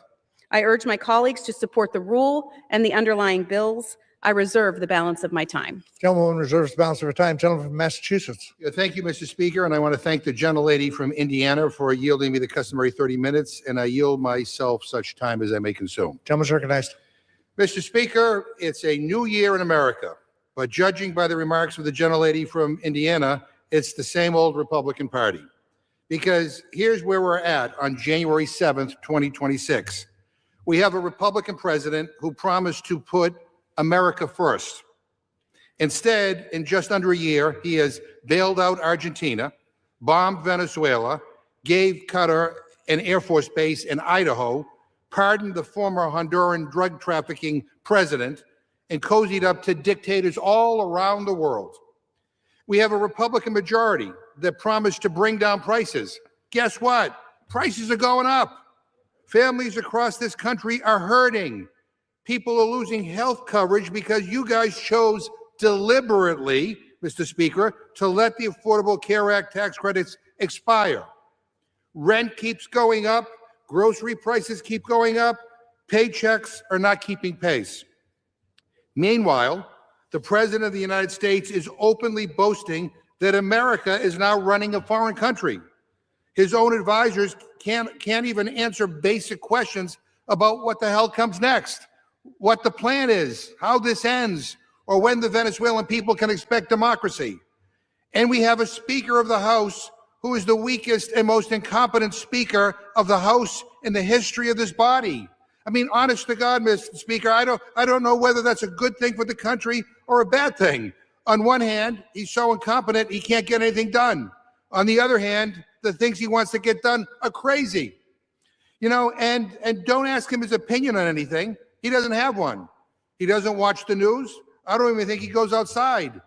I don't know what keeps him so busy that he doesn't have an opinion on anything, but he certainly isn't legislating. And with all that's going on, conflict, economic strain, and real crises facing the American people, let us turn to the calendar and see what important issue that this Republican majority has us debating on the floor this week, Mr. Speaker. Do you want to know what it is? Not housing, not food prices, not rent, not war and peace or foreign policy or America's future. No, no, no, no. All of us are here on the floor right now at the behest of this Republican majority to debate showerheads. Showerheads. You can't make this stuff up. And as if that weren't bad enough, they're still trying to pass last year's appropriations bill. Let's let that sink in. Bills that should have been passed months ago. That is the state of governance under this Republican majority. Late, unserious, and completely detached from the lives of the people they claim to represent. One of these appropriation bills funds the Department of Justice and federal law enforcement. And that brings us to something Republicans would rather forget, but what our country must not. Yesterday marked the 5-year anniversary of the January 6th insurrection. 5 years since a violent mob, whipped into a frenzy by the lie that Trump won the election, even though he lost, stormed into this building to overturn a free and fair election. 5 years since law enforcement officers, Capitol Police and others were beaten, crushed, stabbed, pepper sprayed, and hunted down by a MAGA mob determined to overturn the election and stop the peaceful transfer of power. They hunted members of Congress, Democrats and Republicans alike, and I can still remember them chanting, "Hang Mike Pence," because I was here that day, Mr. Speaker. Right where you are sitting now, right in that chair, I was one of the last members to leave the House floor. And I watched officers barricade the chamber doors behind me, here, with furniture, knowing that they were outnumbered, but refusing to surrender. I mean, I smelled tear gas. I felt the chaos. I saw the mob outside of the Speaker's lobby. The officers who were here that day saved lives. They upheld their oath to the Constitution. Many of them were hospitalized. Many were permanently injured. Some died, either from injuries sustained that day or by suicide after the trauma that they endured. Nearly 2,000 people were arrested, tried, and found guilty for their crimes that day. And what did Donald Trump do? He pardoned every single one of them. He pardoned the criminals who beat officers bloody, desecrated this building, and tried to tear American democracy apart. In my book, those pardons were unforgivable, unforgivable. And you know what he did yesterday? He put up a disgusting, disgraceful statement on the official White House website, lying about what happened that day, blaming the police, and calling everyone who was here that day innocent. Not a single mention of the 140 officers who were assaulted that day with weapons like bear spray, stun guns, hockey sticks, broken pieces of furniture, and flagpoles. Not a single mention. In fact, the White House even put up a statement that, quote, 0 law enforcement officers lost their lives, end quote, which is a disgusting lie. It is a disgusting lie and a disgrace to the memory of Officer Brian Sicknick, who laid in honor in the rotunda of this Capitol building after he died in the aftermath of January 6th. And after all of that, Speaker Johnson still refuses to display a plaque in the Capitol building to honor the officers who stood up to the mob that day, a memorial he is required by law to put up. I mean, you know, here it is, Mr. Speaker. Here it is, right here. That is what the Speaker refuses to put up. This is what it looks like. It's not the real one, because the real one is downstairs in storage somewhere. Speaker Johnson refuses to hang it up. And why? We all know why. He won't hang it up because he's Donald Trump's puppet. That's all this is. If he hangs up the plaque, Trump might get mad at him. What a pathetic, shameful abdication of duty. And I'm sure the gentlelady won't address a single point I made here about January 6th. I don't know whether she's afraid of the repercussions, but the bottom line is, I just want to say for the record, shame on Republicans for trying to cover up their complicity in what happened that day. And shame on them for wasting the people's time on showerheads while ignoring the economic, democratic, and moral crises staring this country in the face. With that, Mr. Speaker, I reserve my time. Gentleman reserves balance of his time. Gentlewoman from Indiana. All members are reminded to refrain from engaging in personalities toward the president. Mr. Speaker, I'm not sure if the gentleman from Massachusetts heard my opening, but this is about housing. We literally have a bill called the Affordable Homes Act that addresses the cost of housing. And he also commented that we are only appropriating and considering our appropriations bills yet today. But we weren't the ones that shut down the government for 41 days, preventing us from doing our appropriations work. And they did this. The Democrats shut down the government to fight for taxpayer-funded healthcare subsidies that would go to the wealthiest Obamacare enrollees across the nation. Think about that. They shut down the functioning of the government, preventing us from appropriating on the very good things that we talked about in the opening comments, meaning millionaires would be eligible to receive tens of thousands of dollars of taxpayer-funded subsidies for their Obamacare plans. This would give $350 billion in taxpayer bailouts, not to the American people, but to big health insurance companies, all while they're receiving record profits. This incentivizes bad actors to manipulate individuals to sign up for coverage through the ACA marketplace, oftentimes without people even realizing that they had been enrolled. This is government waste, fraud, and abuse at its worst, and I'm proud that House Republicans stood up against that. The gentleman from Massachusetts also referenced the Shower Act that we have here today. And I would just like to say that I'll stand up here every week, every day, to restore freedom of choice and freedom of movement back to the American people. You have to start somewhere, from electric vehicle mandates to prohibitions on gas stoves and heaters, showerhead efficiency standards in affordable homes, in manufactured housing that cause the cost of home ownership to go up, avoiding the American dream opportunities for millions of Americans. But that's business as usual with Democrats in Congress. Closing businesses and demanding quarantine. This is Big Brother as knows best, and that's what the Democrats are best at. But House Republicans are going to fight back to restore that personal choice, all while ensuring fiscal responsibility. Mr. Speaker, I'd like to yield 2 minutes to the gentleman from Texas, Mr. Weber. Gentleman from Texas, recognized for 2 minutes. Thank you, Mr. Speaker. I thank the gentlelady. Mr. Speaker, I rise in strong support of HRS 6938, the combined rule for the consideration of HR 4593, HR 5184, and 6983. Mr. Speaker, it gets fun listening to the fairy tales from the other side from time to time. I have to give them that.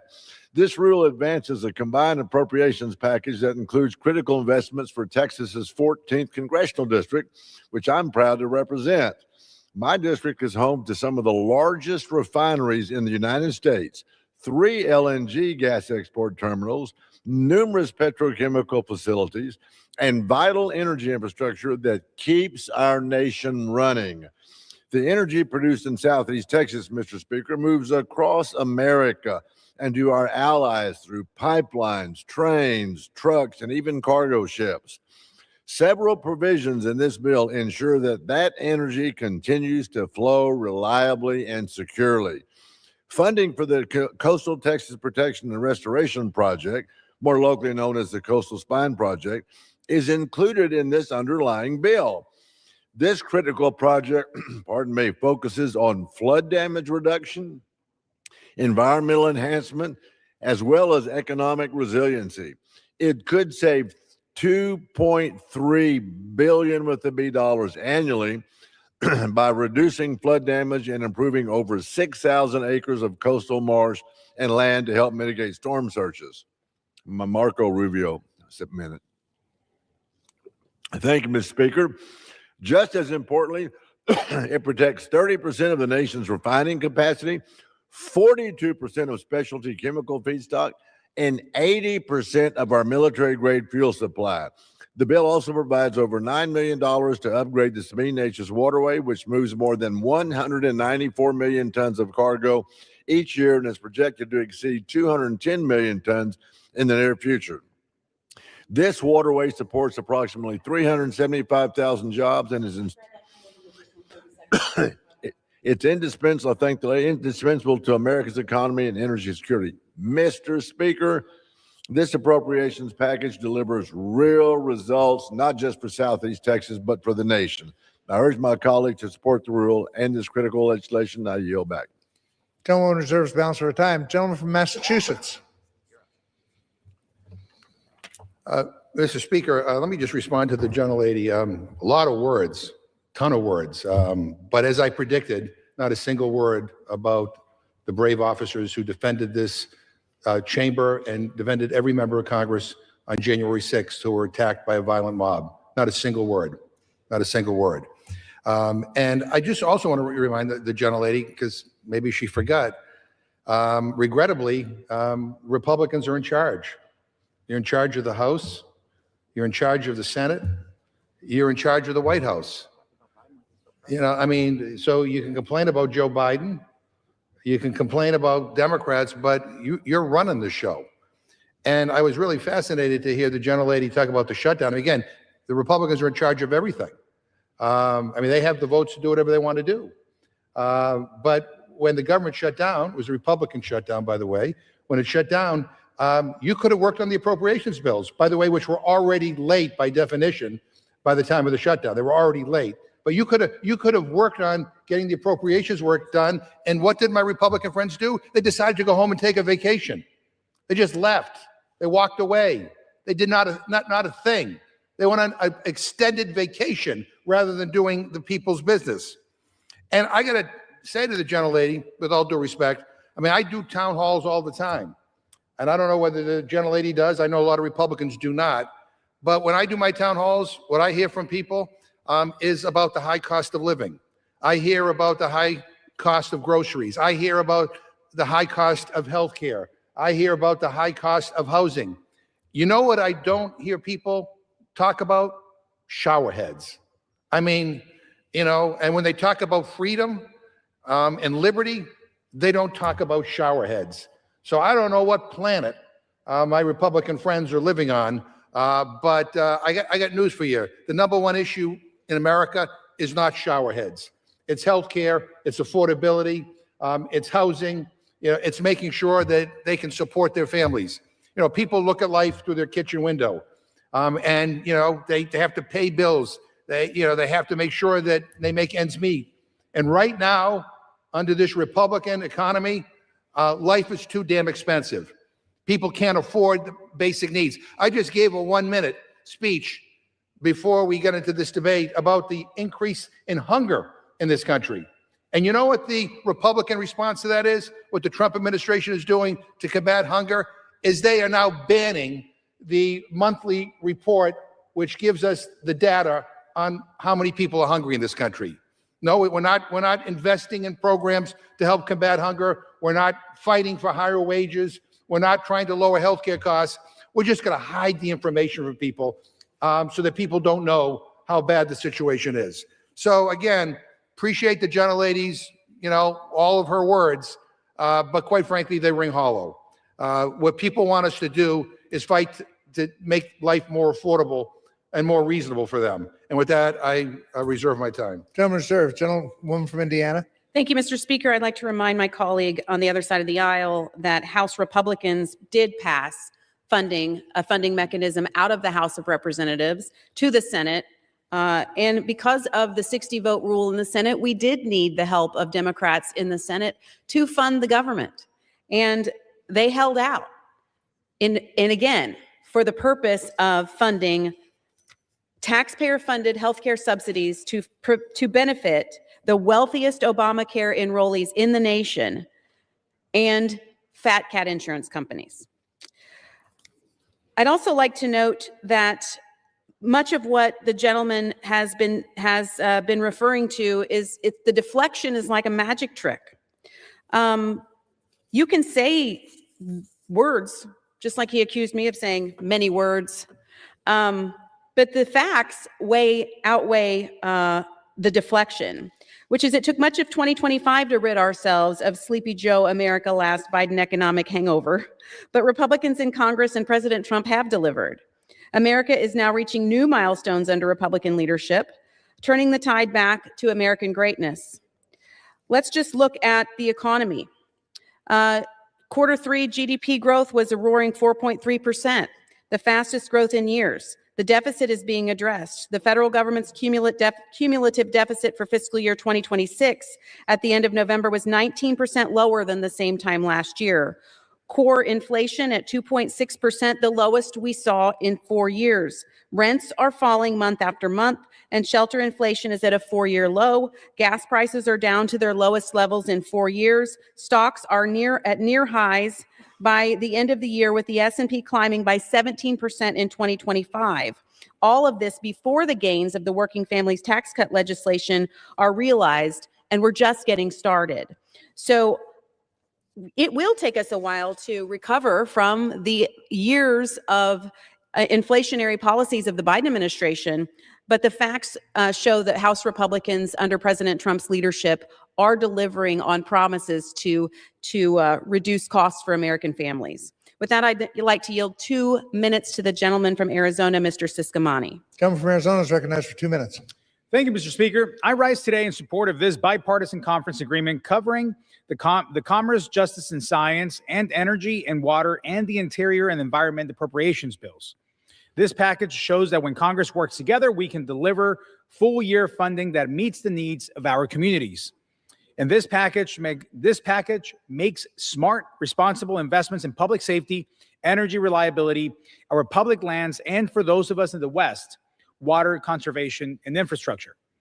As the only member of the Arizona delegation in both the Senate and the House, serving on the Appropriations Committee, I have worked to make sure this bill delivers real results back home in Arizona's 6th congressional district. That includes specific community project funding requests developed directly with local leaders who know their communities best and targeted at their issues that matter in our communities the most. This bill supports, for example, community safety vehicle fleet modernization for Tucson's first responders, so that they have reliable vehicles when every second counts in their line of work. It also includes funding for the Sahuarita Police Department radio replacement so officers can communicate clearly and safely in the field. And as the Colorado River continues to face a worsening drought, water security is more important than ever. This package helps fund water reclamation facility upgrades in Tombstone that will improve efficiency and replace aging infrastructure. It supports the multi-municipality sewer treatment project that modernizes systems and projects public health across multiple communities in Graham County. It also invests in source water system improvements at Marana Regional Airport and the Pioneer Well PFAS treatment project to help ensure safe and reliable water for families and businesses. These are practical, locally requested projects that are transparent, accountable, and focused on results. Mr. Speaker, this conference agreement reflects a responsible use of taxpayer dollars while strengthening public safety, water security, and critical infrastructure. I am proud of the work we have accomplished, and I strongly urge my colleagues to support this package. And sir, I yield back. Gentleman reserves the balance of her time. Gentleman from Massachusetts. Thank you, Mr. Speaker. Again, the gentlelady said nothing about January 6th or nothing about the brave men and women who protected this chamber and all of us on that terrible, terrible day.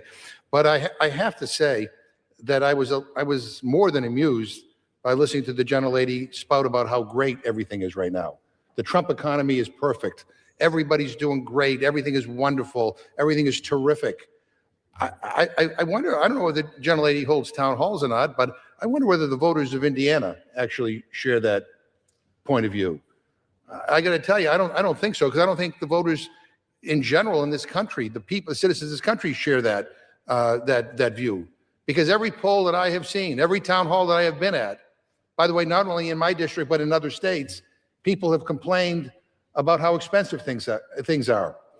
They say Trump's economy is making life more expensive, more difficult. The price of health insurance is going through the roof because this chamber won't extend the ACA tax credits. Groceries are going up. I don't know whether the gentlelady goes to the supermarket or not. The price of groceries are going up. And, you know, I want to, Mr. Speaker, ask unanimous consent to insert into the record an article from Politico entitled, "Poll, Trump's own voters begin blaming him for the affordability crisis." Without objection. And I don't want to be lectured about, wealthy people in this country because the Republicans, have done everything they can to help those who are well off get more and those who are struggling get less. We saw the big, beautiful bill. Tax cuts that included tax cuts for multimillionaires and multi-billionaires. I mean, giveaways to billionaires, giveaways to big ag, to big tech, big oil. And we see cuts to programs that help average people in this country just to get by. By the way, in their big ugly bill, $1 trillion cut to Medicaid. They're cutting monies for SNAP, the Supplemental Nutrition Assistance Program. That's basically to help people put food on the table. And by the way, increasingly, a majority of the people who are on SNAP are working families, and they're cutting that at the same time that groceries are going up. But if you're a billionaire, don't worry about it. Don't worry. We're fighting a war over oil right now because we want to make sure big oil that invested so heavily in the last campaign gets their payback. But the bottom line is, when it comes to people who are well off, well connected, and have lots of money, they're doing fine. Everybody else is getting screwed. And if you ask the average person on the street about what they think of Donald Trump's economy, I'll tell you what they'll say. They'll say it sucks. And with that, I reserve my time. Gentleman reserves his time. Gentlewoman from Indiana. Mr. Speaker, let's just review some of the wins in the Working Families Tax Cuts Act, because taxpayers are expected to take home an additional $91 billion in refunds and keep an additional $30 billion in their paychecks from reduced withholdings. Taxpayers are set to continue to receive continued support in tax years to come through. A doubled standard deduction and lower tax rates from making the 2017 tax cuts permanent. An increase in the standard deduction by up to $1,500 per family in 2025. No tax on tips, no tax on overtime, no tax on Social Security. A boost to the child tax credit of $2,200 while indexing its value to inflation. Expanding access to child care and paid leave tax credit permanently. Expanding the 529 savings accounts to help families choose education that best fits their needs, and expanded health savings accounts so American families can control their own health care. That doesn't sound like benefits to millionaires and billionaires. It sounds like benefits to hardworking American families. Also, I'd like to note that the subsidies that the gentleman from Massachusetts so wants to support the American people would not see a dime of that. It would go directly to insurance companies who, again, are seeing record profits. The one thing we can do is continue to support health savings accounts and continue the Trump-era tax cuts from 2017, making them permanent, and continuing to promote these tax provisions in the Working Families Tax Cuts Act that received no Democrat support, by the way, that really will help American families. And I'd like to yield 2 minutes to the gentleman from Ohio, Mr. Taylor. Gentleman from Ohio is recognized for 2 minutes. Thank you, Mr. Speaker, and thank you to the gentlewoman from Indiana for yielding me the time. Ohio families are working harder than ever, day in and day out, just to make ends meet. They're frustrated that they have to stretch their dollar as far as can go just to keep a roof over their heads, afford to buy the basics, and deal with higher utility bills to keep their water and power on. Buckeye families have worked too hard to struggle this much, and I'm standing here today ready to do something about it. House Republicans have listened to hurting families, and we're bringing forward legislation to help them get ahead. The Affordable Homes Act will cut through unnecessary and complicated red tape that has been driving up the cost of manufactured housing for far too long. Who has ultimately shouldered the burden of these soaring costs? It's not the manufacturers. It's the hardworking families who are simply trying to buy a home and live in the once attainable American dream. Owning a home shouldn't be this much of a challenge. This bill will help Ohio families check home ownership off the list, knowing they were able to achieve exactly what they worked for. House Republicans are also reining in the Biden administration's overregulation of everyday household water fixtures and bringing down costs for all Americans with the Shower Act. And I applaud Representative Fry for leading on this legislation. Americans don't need the government to tell them which shower head to use. They need the government to get out of the way so they can afford their necessities and have money to spend on other things in their lives. This bill will claw back ridiculous Biden-era red tape and put American families first. Lastly, I'm working alongside my fellow Republicans to pass full-year funding for several critical programs. In my district, several water and police projects will be funded, which will benefit some of the poorest and most rural areas in this country. These projects will help to fund long overdue water infrastructure projects and make local improvements, ultimately driving down costs for communities throughout the nation. I would like to recognize Representatives Houchin and Russell Fry, as well as our Republican leadership and the Appropriations Committee led by Chairman Cole for leadership on these critical pieces of legislation being considered. And I urge Congress to pass these common sense bills to lower the cost of living, not only for Buckeye families, but for families across America. Thank you, Speaker. I yield back. Gentleman reserves the balance of her time. Gentleman from Massachusetts. Thank you, Mr. Speaker. Mr. Speaker, I want to tell everybody a little secret here. The Republicans are really clever, but not really as clever as they think they are.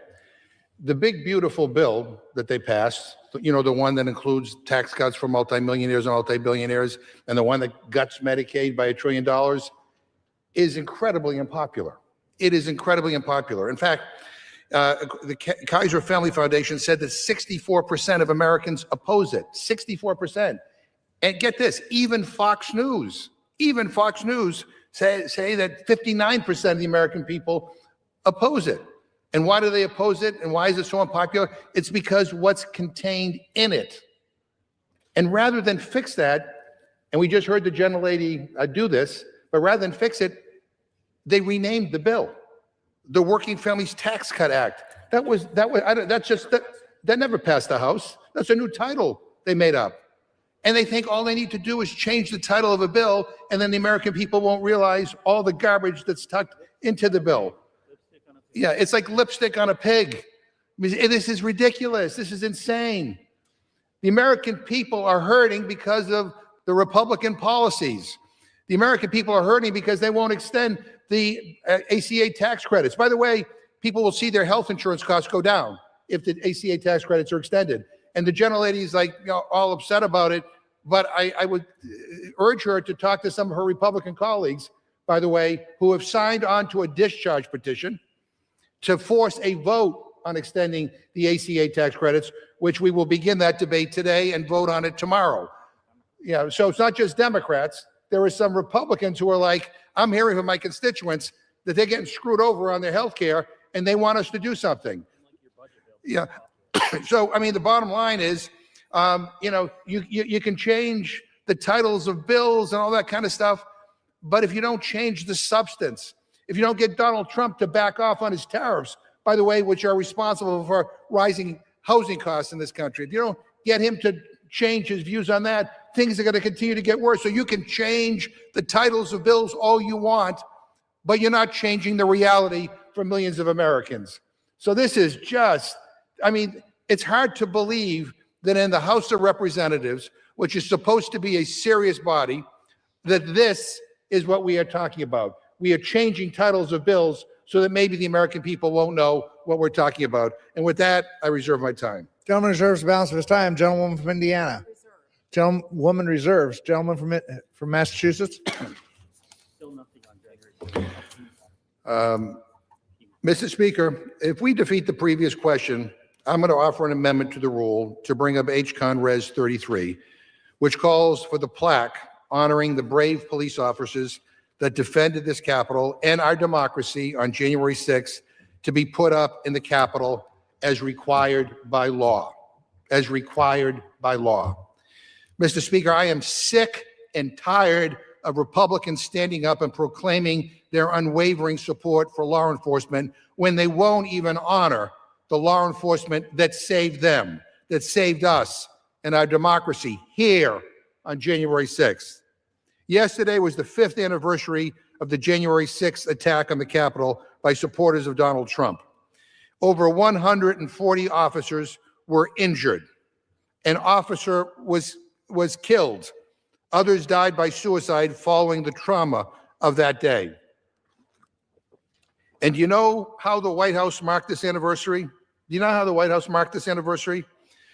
They marked it by putting up an Orwellian webpage, rewriting history, and claiming it is the officers who were to blame for the violence. How disgusting. How despicable. How disgraceful. You know, and I asked my Republican colleagues, do you really believe that crap? When you look in the eyes of the Capitol Police that guard this building, Do you accuse them of being responsible for the violence of that day? How dare the President of the United States say such a thing? And how shameful of this Republican majority to stay silent in the face of this depravity and rewriting of history. Republicans found the time to illegally slap Donald Trump's name onto the Kennedy Center, defacing a memorial to a great president in a single day, 24 hours, 24 hours. But illegally required honor for the officers who defended this democracy? I mean, 5 years of excuses, 5 years of delay, 5 years of cowardice and disrespect to law enforcement by Republicans. When all is said and done, history will not look kindly on these Trump Republicans and this Republican majority, and they all know it. They all know it. And at this point, let me say to my Republican friends, it is always the right time to do the decent thing, the thing the law requires, which is to hang the plaque honoring these brave men and women who put their lives on the line to defend us, to defend this building, and to defend this democracy. Mr. Speaker, I ask unanimous consent to insert the text of my amendment into the record, along with any extraneous material immediately prior to the vote on the previous question. Without objection. And I reserve the balance of my time. Gentleman reserves. Gentlewoman from Indiana. Mr. Speaker, I yield 2 minutes to the gentlelady from Utah, Ms. Malloy. Gentlewoman from Utah is recognized for 2 minutes. Thank you, Mr. Speaker. I rise in support of this rule that moves appropriations bills that reflect the leadership of Chairman Cole and the priorities of this Congress, avoiding another shutdown and spending taxpayer dollars responsibly and in a way that directly benefits Americans. These bills lower the cost of living and boost the economy. They support domestic energy production, result in lower costs for American families and businesses, and invest in water infrastructure to address drought and protect supplies for communities across this country. These appropriations bills that are included in the rule spend hard-earned tax dollars responsibly, reduce spending below current levels, putting money back in Americans' pockets and reducing our deficit. They ensure that government funding works efficiently to deliver services that make life better for Americans, and the American people are watching us. They want to see Congress do our most basic, essential function, which is spending government dollars and controlling the power of the purse. Through bipartisan, bicameral negotiations led by appropriators, we're turning priorities into action and putting American first. And Mr. Speaker, this package demonstrates the value of Congress by delivering results for Utah, for America, and across the country. And I urge my colleagues to support the bill, and I yield back. Gentlewoman reserves the balance of her time. Gentleman from Massachusetts. How many more speakers does the gentlelady have? We have 2 speakers, Mr. Speaker. Mr. Speaker, let me just yield myself a brief amount of time here. Again, no discussion, no comments on what happened on January 6th, or about what the White House put on its webpage yesterday, blaming police officers for the violence on January 6th, saying that no police officer died when we know that's a lie. And no explanation as to why we're having such a difficult time hanging a plaque that, quite frankly, the law requires us to hang. The gentlelady voted against an amendment to again force the speaker to once again hang the plaque. I'm happy to yield to the gentlelady if she wants to explain why she voted that way, or does she have any reaction to the White House's horrific and disgraceful statement yesterday, basically, smearing the brave men and women who are in law enforcement and the Capitol Police officers? I'm happy to yield to the gentlelady.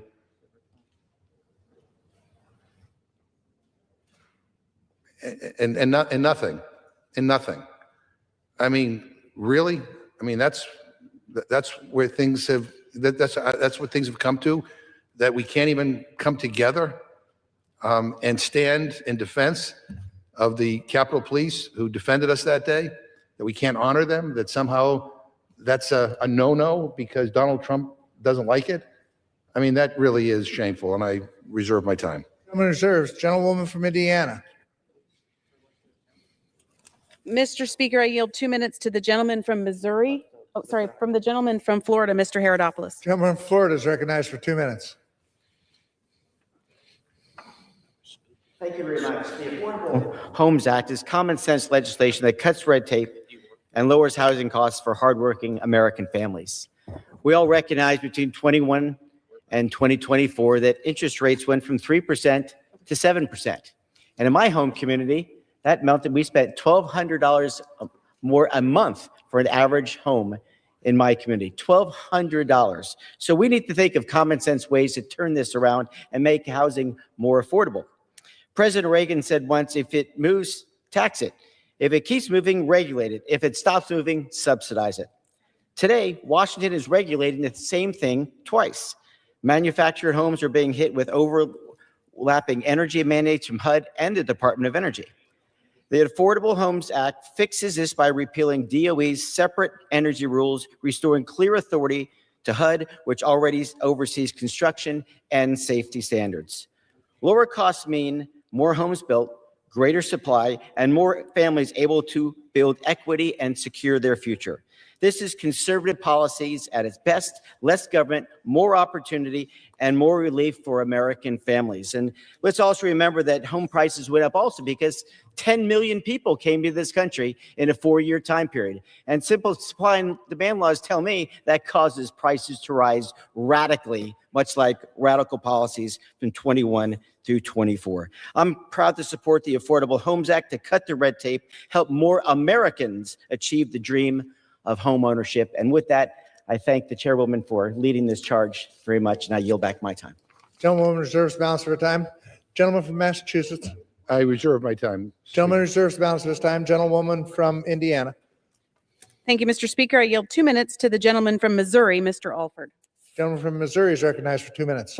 Well, thank you so much for this time. Mr. Speaker, you know, for too many American families, the American dream seems further out of reach each and every year, especially when it comes to owning a home. Did you know that housing is the #1 monthly expense for most families? And when Washington piles on blue tape, mandates, and bureaucratic nonsense, working families pay the price. Under the Biden administration, their so-called Inflation Reduction Act, which is really nothing of the sort, home builders were buried under costly Green New Scam mandates and overregulation, driving up construction costs and pushing home ownership even further out of reach. Also known as the Green New Scam in action, but House Republicans, we are changing that. We're cutting the blue tape. We are lowering costs, and we're making home ownership more affordable in 2026 and beyond.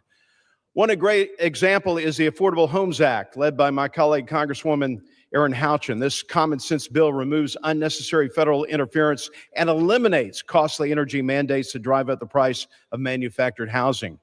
One of the most affordable pathways to home ownership for the first-time buyers, young families, and seniors.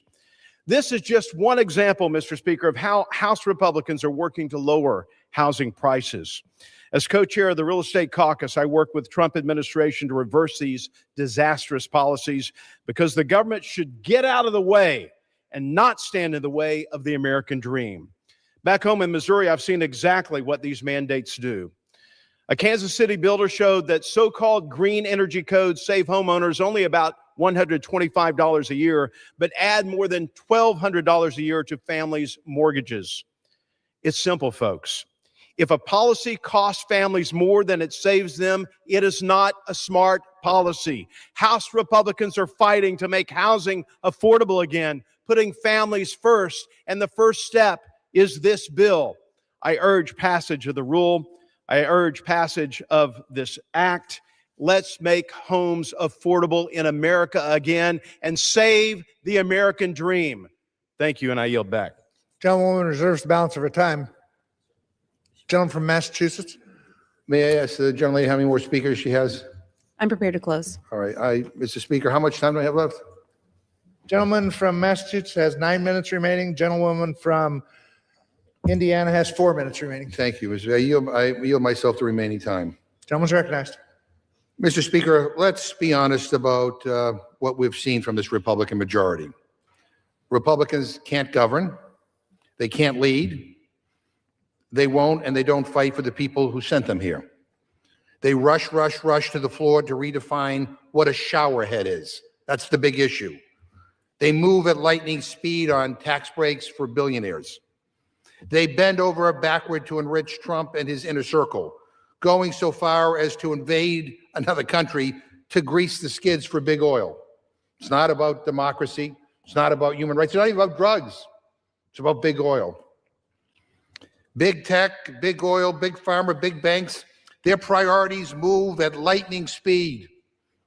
Tax cuts for the wealthy pass overnight. Corporate giveaways face no obstacles. But when it comes to protecting health care for millions of Americans, suddenly there's hesitation. Suddenly there's delays. Suddenly there's no money. Suddenly they move in slow motion. Suddenly we can't do anything. Well, it may be 2026, but it's the status quo for this Republican majority. New year, same BS for them. Except when it comes to what's happening in Venezuela. Then they're dragging us back to 2003. But other than that, it's always the same funding from elite donors with phony talk about helping regular people, the same contempt for their own voters, the same recklessness abroad, the same incompetence at home. And here is what Republicans always underestimate. The American people are paying attention. They're not stupid. They know when billionaires get everything and everyone else gets excuses. They know when governance is replaced by stunts, distractions, and culture war nonsense. There's always a reckoning for that kind of failure, always. And this year will be no exception. They know all the gimmicks. So, I mean, we passed this monstrosity of a bill called the One Big Beautiful Bill. Again, the American people are horrified by what's in it.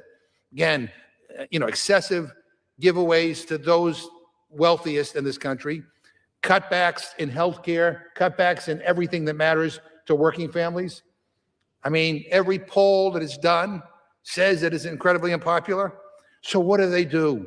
Rather than fix the problem, they come up with a counterfeit name for the bill. It's no longer the One Big Beautiful Bill.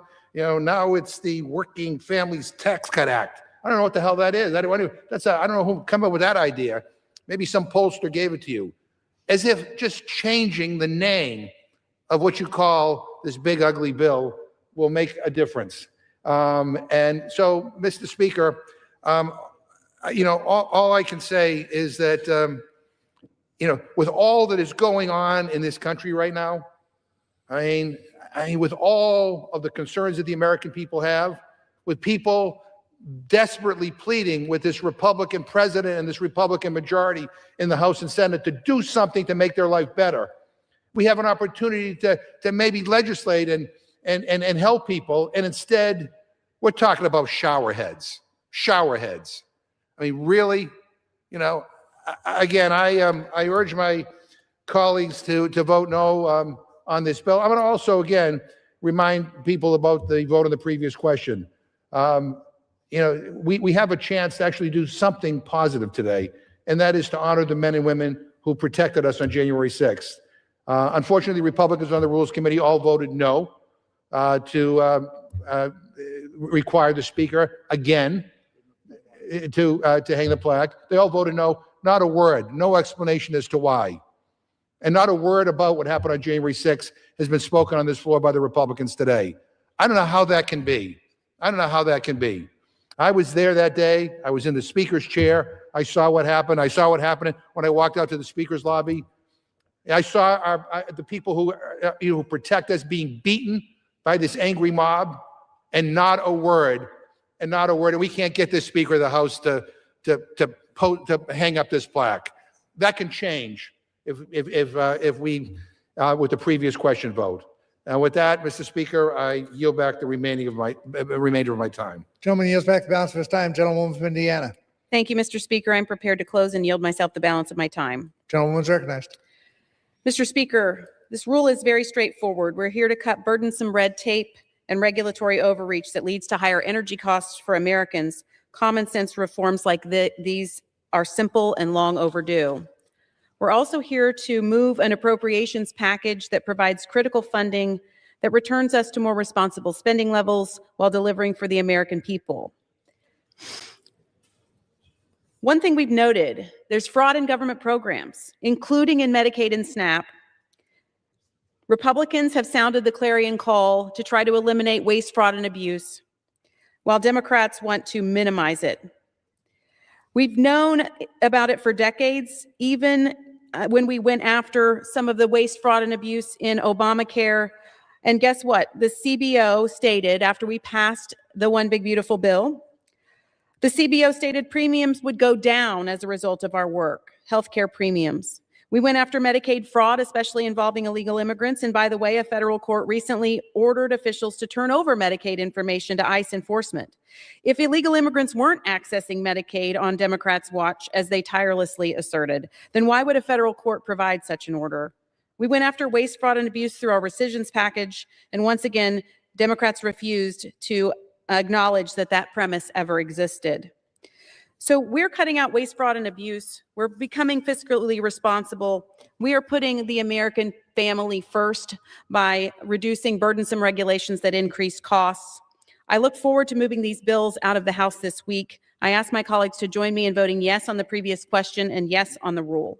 Mr. Speaker, I yield back the balance of my time and move the previous question on the resolution. Gentlewoman yield back the balance of her time. The question is on ordering the previous question on the resolution. Those in favor say aye.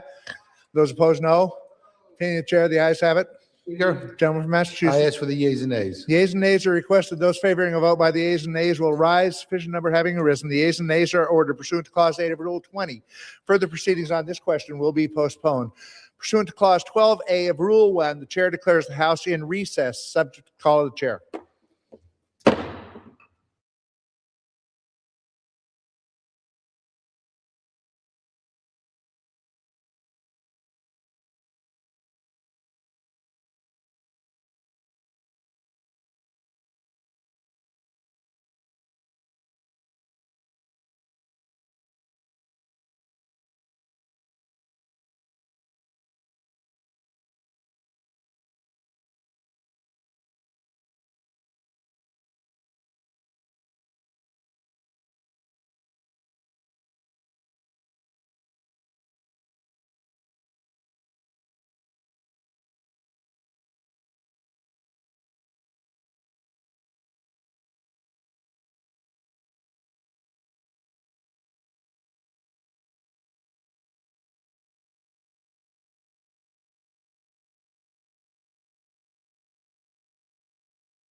The House will be in order. Proceedings will resume on questions previously postponed. Votes will be taken in the following order: ordering the previous question on House Resolution 977 and adoption of House Resolution 977 if ordered. The first electronic vote will be conducted as a 15-minute vote pursuant to Clause 9 of Rule 20. Remaining electronic votes will be conducted as 5-minute votes. Pursuant to Clause 8 of Rule 20, the unfinished business is the vote on ordering the previous question on House Resolution 977, on which the yeas and nays are ordered. The clerk will report the title of the resolution. House Calendar Number 52, House Resolution 977, resolution providing for consideration of the bill H.R. 4593 to amend the Energy Policy and Conservation Act to revise the definition of showerhead, providing for consideration of the bill H.R. 5184 to prohibit the Secretary of Energy from enforcing energy efficiency standards applicable to manufactured housing and for other purposes, and providing for consideration of the bill H.R. 6938, making consolidated appropriations for fiscal year ending September 30th, 2026, and for other purposes. Question is on ordering the previous question. Members will record their votes by electronic device. This is a 15-minute vote.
On this vote, the yeas are 213, the nays are 211. The previous question is ordered. Question is on adoption of the resolution. Those in favor say aye. Those opposed, no. Opinion of the chair, the ayes have it. Gentleman from Massachusetts. I ask for a recorded vote, Mr. Speaker. Recorded vote is requested. Those favoring a vote, recorded vote will rise. Sufficient number having risen, a recorded vote is ordered. Pursuant to Clause 8 of Rule 20, further proceedings on this question will be postponed.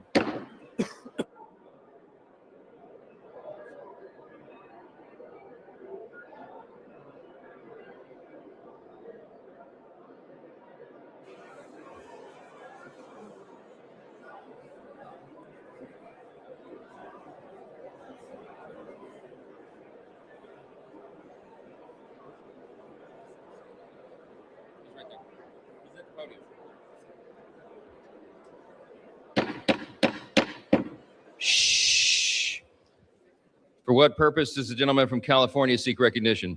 Speaker, I ask unanimous consent to speak out of order. Without objection, the gentleman is recognized. Yesterday, we learned of the sudden passing of our dear friend and colleague, Doug Lamalfa. As a fourth-generation rice farmer, Doug's experience shaped his advocacy for his Northern California constituents. He first served them in the California legislature, then he was elected to the House of Representatives in 2012.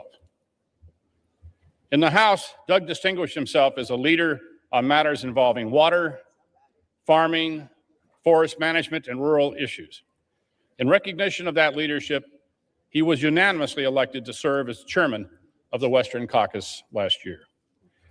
We offer our thoughts, prayers, and support to Doug's wife, Jill, and their entire family. Doug was a good and decent man, an authentic public servant.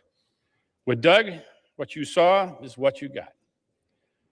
As the tributes poured in over and over, people remembered his warmth, his wisdom, his sense of humor, kindness, and above all, his authenticity.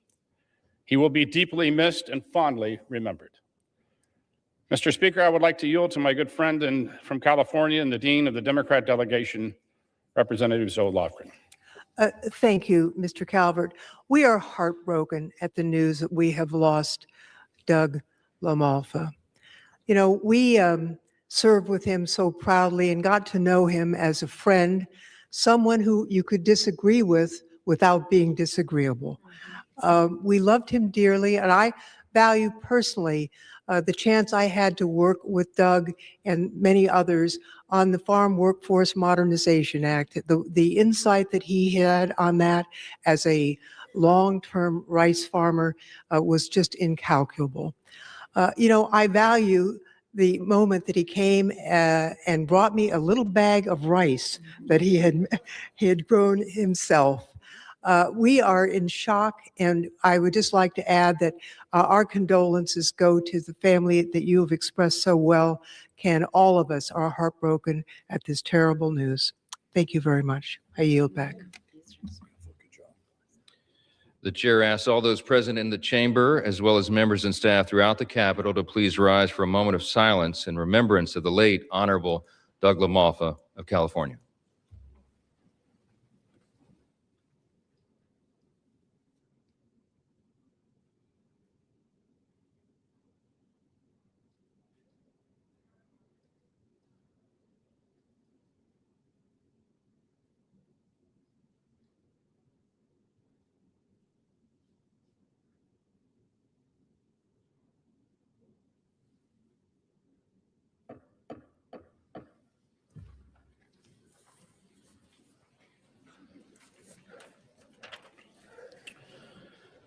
Pursuant to Clause 8 of Rule 20, the unfinished business is the vote on the adoption of House Resolution 977, on which a recorded vote is ordered. The clerk will report the title of the resolution. House Calendar Number 52, House Resolution 977, resolution providing for consideration of the bill H.R. 4593 to amend the Energy Policy and Conservation Act to revise the definition of showerhead, providing for consideration of the bill H.R. 5184 to prohibit the Secretary of Energy from enforcing energy efficiency standards applicable to manufactured housing and for other purposes, and providing for consideration of the bill H.R. 6938, making consolidated appropriations for the fiscal year ending September 30th, 2026, and for other purposes. The question is on adoption of the resolution. Members will record their votes by electronic device. This is a 5-minute vote.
On this vote, the yeas are 214, the nays are 212. The resolution is adopted. Without objection, a motion to reconsider is laid on the table.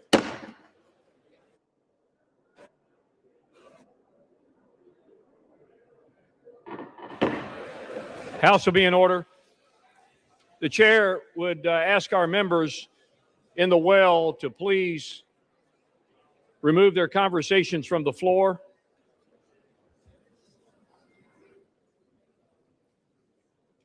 For what purpose does the gentleman from New York seek recognition? Mr. Speaker, pursuant to Clause 2 of Rule 15, I call up the motion to discharge previously noticed.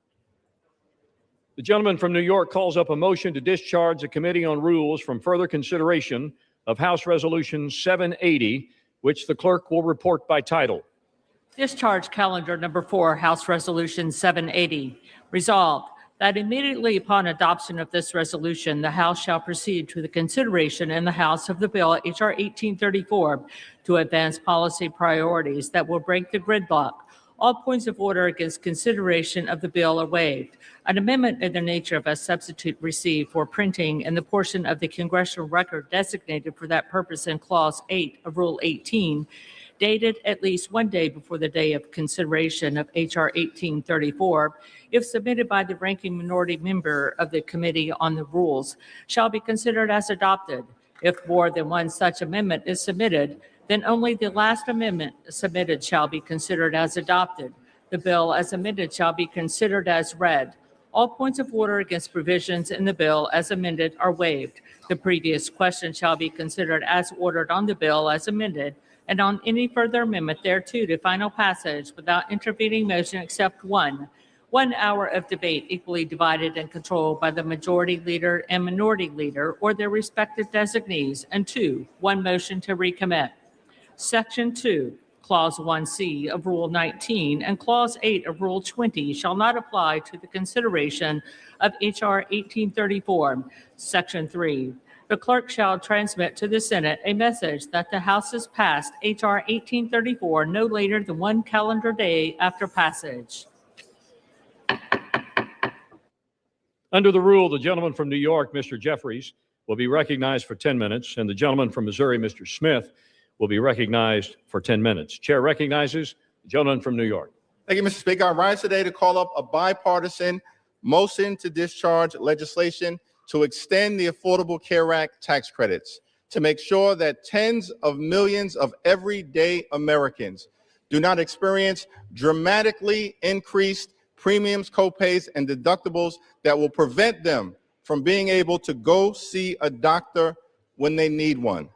I strongly urge a yes vote on this bipartisan motion so that we can take a meaningful step forward in this Congress to address the healthcare crisis in the United States of America.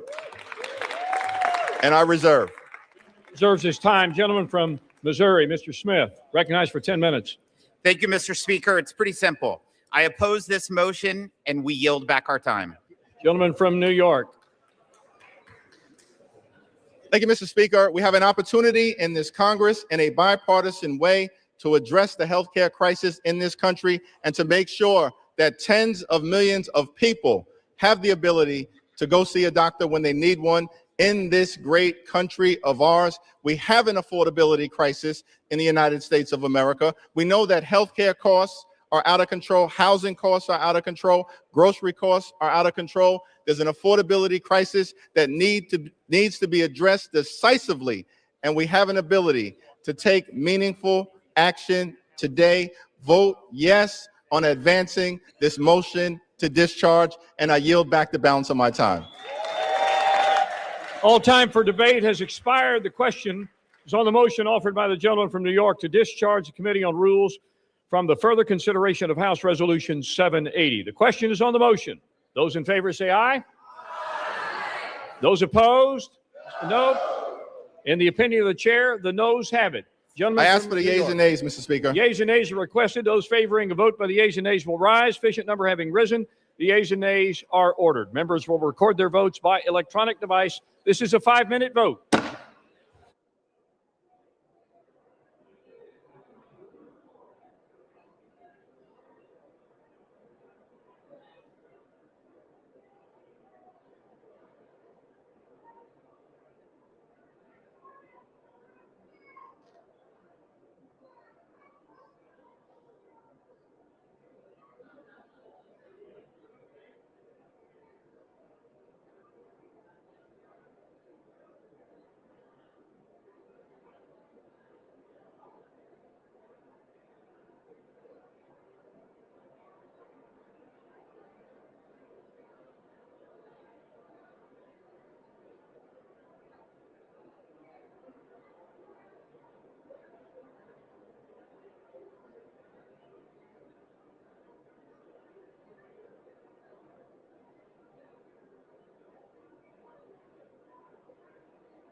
Vote, the yeas are 221, the nays are 205.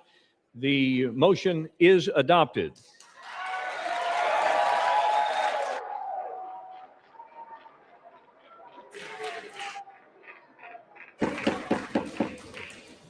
The clerk will report the resolution.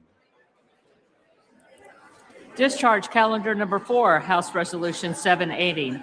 Resolved that immediately upon adoption of this resolution, the House shall proceed to the consideration in the House of the bill H.R. 1834 to advance policy priorities that will break the gridlock. All points of order against consideration of the bill are waived. An amendment in the nature of a substitute received for printing in the portion of the Congressional record designated for that purpose in Clause 8 of Rule 18, dated at least one day before the date of consideration of H.R. 1834, if submitted by the ranking minority member of the Committee on Rules, shall be considered as adopted. If more than one such amendment is submitted, then only the last amendment submitted shall be considered as adopted. The bill as amended shall be considered as read. All points of order against provisions in the bill as amended are waived. The previous question shall be considered as ordered on the bill as amended and on any further amendment thereto to final passage without intervening motion except 1 hour of debate equally divided and controlled by the majority leader and minority leader or their respective designees, and 2, 1 motion to recommit. Section 2, 1C of Rule 19 and Clause 8 of Rule 20 shall not apply to the consideration of H.R. 1834. Section 3, the clerk shall transmit to the Senate a message that the House has passed H.R. 1834 no later than 1 calendar day after passage.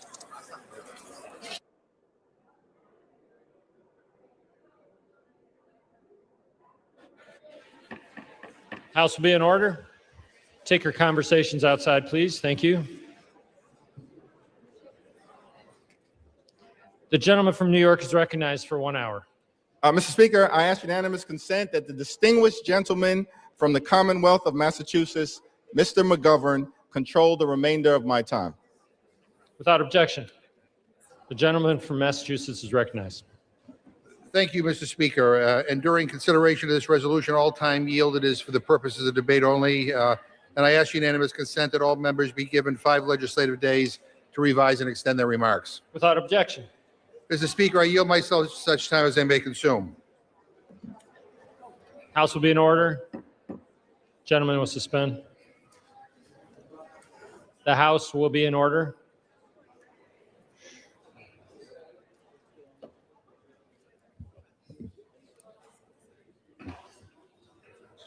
The gentleman is recognized. Mr. Speaker, all I can say is it's about damn time. I mean, we've had to wait months while the Republican leadership of this House dragged their feet, months. And also that we can take up a simple vote on whether to stop people's health care premiums from doubling or tripling. We could have done this months ago, but instead the Republican leadership literally shut down the entire government rather than just allow this one vote on making sure that regular people can afford their health care. That is absurd. If billionaires want another tax break, they get it in a nanosecond. If the rich and powerful want another loophole, it materializes out of thin air. But somehow days stretch into weeks, stretch into months when it comes to health care for hardworking families. Every night, those families are sitting around their kitchen tables trying to figure out how to pay for child care so they can get to work, how they can pay their rent so their kids have a safe place to grow up, how they can afford groceries amid skyrocketing costs. And because of the stalling and hesitation and delay from this president and this speaker, now millions of these families are now left trying to figure out how they can afford their health care. Mr. Speaker, I'd like to think that it's not up for debate that in the richest country in the history of the world, no person, and I mean no person, should be left to go without health care. No mom or dad should have to forego their own health insurance because they can't afford to pay for their kids and themselves. No small business owners should have to go without coverage to pay the bills. But that's exactly what is happening right now. And it's happening all because this leadership here in this House refused to lift a finger. They were too busy helping out big banks, big oil, big tech, whatever billionaire needed a handout. This Congress musters up the will to spend trillions of dollars on tax breaks for billionaires and to send the Pentagon billions of dollars more than they even asked for. And the administration came up with tens of billions of dollars to bail out Argentina, for God's sake. But somehow helping moms and dads, grandparents and kids afford trips to the doctor is a step too far for this Republican leadership. The truth is, this should not be a partisan issue. We are here today debating this rule because four Republicans joined Democrats to put good policy ahead of party and demand that this House take up this measure. And thanks to their effort to be on the right side of this, we were able to get around the Speaker's logjam and force a vote on this bill. We have a moral obligation to act, Mr. Speaker, and it is unconscionable that anyone in the richest country in history should not have access to good quality health care. How long have we heard that the Republican health care plan is coming? It still hasn't materialized. And the reality is that in the meantime, reversing the massive premium increases families across this country are grappling with is the bare minimum we should do. America's healthcare system is broken, and I'm not going to defend the status quo. It's been broken for decades. America spends more per patient than any other major country for the worst outcomes. People lack access to care, and medical bills still leave families in debt. This sure as hell isn't the healthcare system that I would have designed. In fact, Democrats believe every person in the United States should have high-quality, affordable health care. I personally believe in Medicare for all. And there's also doubt in my mind that the American people are better off. Also, there's no doubt in my mind that the American people are better off because of the Affordable Care Act. Like I said, our system was broken long before the ACA, and the ACA took major steps to try to move us towards comprehensive coverage. That's part of the reason the ACA is so popular. An overwhelming majority of Americans support the ACA because it protects people with pre-existing conditions. It provides free preventative care, and it requires coverage for essential health benefits like emergency services and maternity care. The ACA gave health insurance to millions of people, and improvements made to the law made premiums more affordable. So failing to act, failing to extend these tax credits will leave millions of Americans paying more for their health care. Families in my district are reaching out to me to share their health care premium, to share that their health care premiums are going up by hundreds and even thousands of dollars every month due to the inaction of this Congress. And I know that many of the people back home, must be writing to you, Mr. Speaker, with similar stories. We can't fail these families. We can't turn our backs on working people struggling to get by. Health care is a basic and fundamental human right, and we have it in our power right now, today, to help make people's lives better. How could we not take the opportunity to do that? And Mr. Speaker, I now would like to yield 2 minutes to the gentleman from New Jersey, the distinguished ranking member of the Committee on Energy and Commerce, Mr. Pallone. Gentleman from New Jersey is recognized. Mr. Pallone.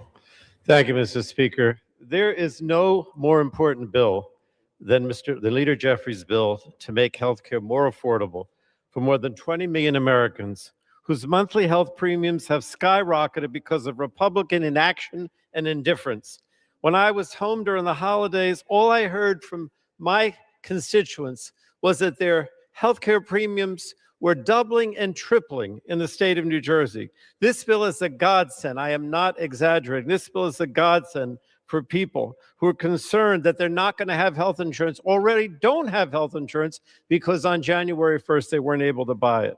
And what happens when they don't get health insurance? Well, the effects of this don't just affect the people, the 20 million people who don't get it because of the Affordable Care Act or Obamacare. The effects are on everyone who has health insurance because emergency rooms will once again be overflowing with people who are forced to wait until they are so sick that they have no chance but to go to the ER because they don't have a doctor. Patients will be sicker, doctors and nurses will be stretched thin, and hospitals will be left with large sums of uncompensated care, which will be passed on to everyone with insurance in the form of higher monthly premiums. This isn't just about the ACA, but it is most important for those people who had the ACA and perhaps don't have it anymore. Unfortunately, the Republican majority has known these price hikes were coming all along, but they didn't do a single thing to help stop this from happening. Last year, Republicans instead spent their time giving permanent tax breaks to billionaires and large companies, but refused to extend the ACA enhanced premium tax credits to help lower healthcare costs for everyday people. Today, we have a chance to right that wrong and help our hardworking Americans. So, Mr. Speaker, Republicans may not want to admit it publicly that they know the ACA has resulted in historically low uninsurance rates, helped millions of families stay covered, and saved lives. And I stress save lives. If we don't take action, all this progress could be reversed as the American people are priced out of the ability to see their doctors. Vote for this bill. I yield back. Gentleman from Massachusetts is recognized. Mr. Speaker, I yield 1 minute to the gentleman from New York, Mr. Lawler. Gentleman from New York, Mr. Lawler, is recognized. Thank you, Mr. Speaker. After the 43-day Democrat-led shutdown, I agreed to sit down with my Democratic and Republican colleagues and negotiate in good faith to extend the ACA enhanced premium tax credit with reforms. And we negotiated a 2-year extension with income limits, with insurance reforms, with the elimination of zero premium plans. Unfortunately, we could not get that bill to the floor for a vote. And so I and 3 of my other Republican colleagues felt we had no choice but to sign the discharge for this 3-year clean extension. I am voting in favor of this discharge and of this legislation to send it to the Senate so that the Senate will have the opportunity to put forth a reform package that can pass Congress and become law. The fact is that health insurance premiums have risen 96% since Obamacare took effect in 2010, with insurance companies' profits increasing by 2,000%. Gentleman's time has expired. I yield the gentleman an additional 30 seconds. Thank you. Insurance profits have increased by 2,000%. Republicans and Democrats can agree our system is broken and we need to fix it. And we need to work in a bipartisan way. And to me, this is two-pronged. Deal with the immediate of the enhanced premium tax credit and deal with the larger healthcare reform issues that have to take effect. Enough of the blame game on both sides. Let's focus on actually delivering affordable healthcare for Americans. And I yield back.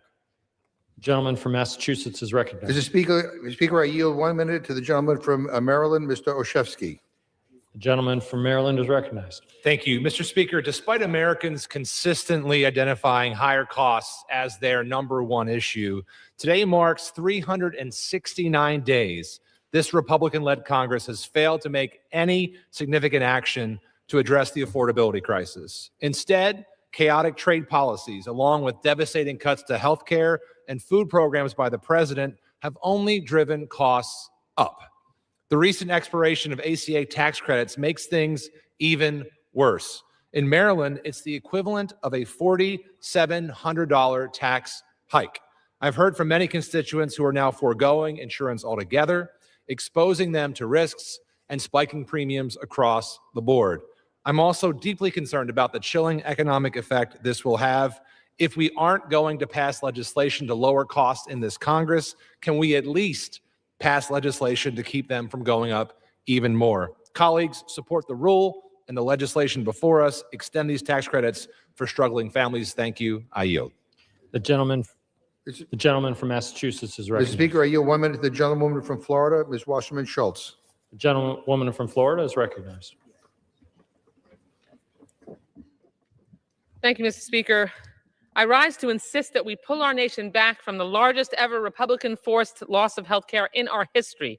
These catastrophic coverage cutoffs and massive premium hikes will hammer millions of us back in Florida. And it's all because Republicans chose billionaire tax breaks over extending Affordable Care Act tax credits for our hardworking families. That's all on top of the $1 trillion Republicans slashed from Medicaid and $500 billion from Medicare.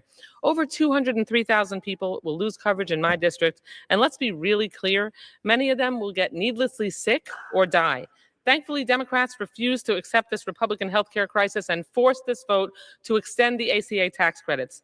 Look, Republicans have made life too expensive. From burger and coffee prices to rent, home insurance, and utilities, costs keep soaring. We can't add crushing cost burdens by forcing families to pick between seeing a doctor or buying groceries. Yes, Republicans chose to unleash this healthcare crisis, but they can avoid it right now, and millions of anxious families are watching. I urge a yes vote, and I yield back. The gentleman from Massachusetts is recognized. Mr. Speaker, I yield 1 minute to the gentlewoman from Texas, Ms. Johnson. The gentleman from Texas is recognized. Thank you, Mr. Speaker. I rise today in strong support of this legislation to expand the Affordable Care Act and the tax credits. In my district alone, nearly 100,000 people rely on these tax credits to afford coverage. And because Republicans let them expire, many are starting off the year without access to care. I hear from families all across North Texas every day begging for help. One constituent in Dallas, a small business owner with a child who has type 1 diabetes, told me plainly, "I need these tax credits so my baby can survive." This is life or death for so many families in our communities that Republicans have refused to extend these tax credits, making health care unaffordable for millions of people. I refuse to accept Republicans governing in the currency of cruelty. It is critical that we restore these credits and put the money back in the pockets of the people who need it the most. I urge every member of this body, Democrat and Republican alike, to support this bill and stand up for the American people. We deserve better, and I will never stop fighting to protect the basic necessities that every family needs to survive. And I yield back. The gentleman from Massachusetts is recognized. Mr. Speaker, I yield 1 minute to the gentlewoman from Oregon, Ms. Bonamici. The gentlewoman from Oregon is recognized. Thank you, Mr. Speaker. I rise today in support of this critical bill that will lower the costs of healthcare for thousands of Oregonians and millions of Americans by extending the Affordable Care Act and premium tax credits. Right now, too many people are struggling. At the end of 2025, Republicans let healthcare costs skyrocket, adding to the stress Americans are already experiencing because Republicans have done nothing to address the high cost of housing, groceries, childcare, utilities, and more. David from Tillamook, Oregon, said premiums for he and his wife increased from $415 a month to $2,384 a month, a 474% increase. And for Stacy in St. Helens and her husband, their premiums went from $539 a month to $2,396, a 344% increase. It's unconscionable. It's unacceptable and it's unnecessary. This is the United States of America, and everyone should feel secure, not fearful when they get sick or injured. Our constituents want affordable Gentleman's health care. time has expired. They deserve better, and we can make things better, starting with this vote to extend the tax credits. I yield back. The gentleman from Massachusetts is recognized. Mr. Speaker, I yield 1 minute to the gentlewoman from Virginia, Ms. McClellan. Gentlewoman from Virginia is recognized. Thank you, Mr. Speaker. I rise in strong support of the 3-year extension of the Affordable Care Act's enhanced premium tax credits. Millions of Americans who benefited from these credits are now facing the real prospect of losing their health insurance because they can no longer afford their premiums. We've told their stories for months. These are small business owners, their employees, the self-employed, farmers, restaurateurs, beauticians, landscapers, mediators, chiropractors, on and on. There are people like Bobby Connor from Brunswick County, Virginia, who is 3 years away from Medicare. Last year with the tax credit, he paid $34 per month for his insurance. This year, he was set to pay $92 with the tax credit. Now, without it, he's looking at $1,700 a month. Lester and Yolanda Johnson of Richmond, Virginia, co-owners of Mama J's Restaurant, and their 8-year-old daughter are going from paying about $700 a month with the tax credit last year to over $1,400 this year without it. We have a chance to give Bobby, Lester, Yolanda, and millions like them the peace of mind that if they get sick or injured, they can get the care they need without losing everything. I yield back.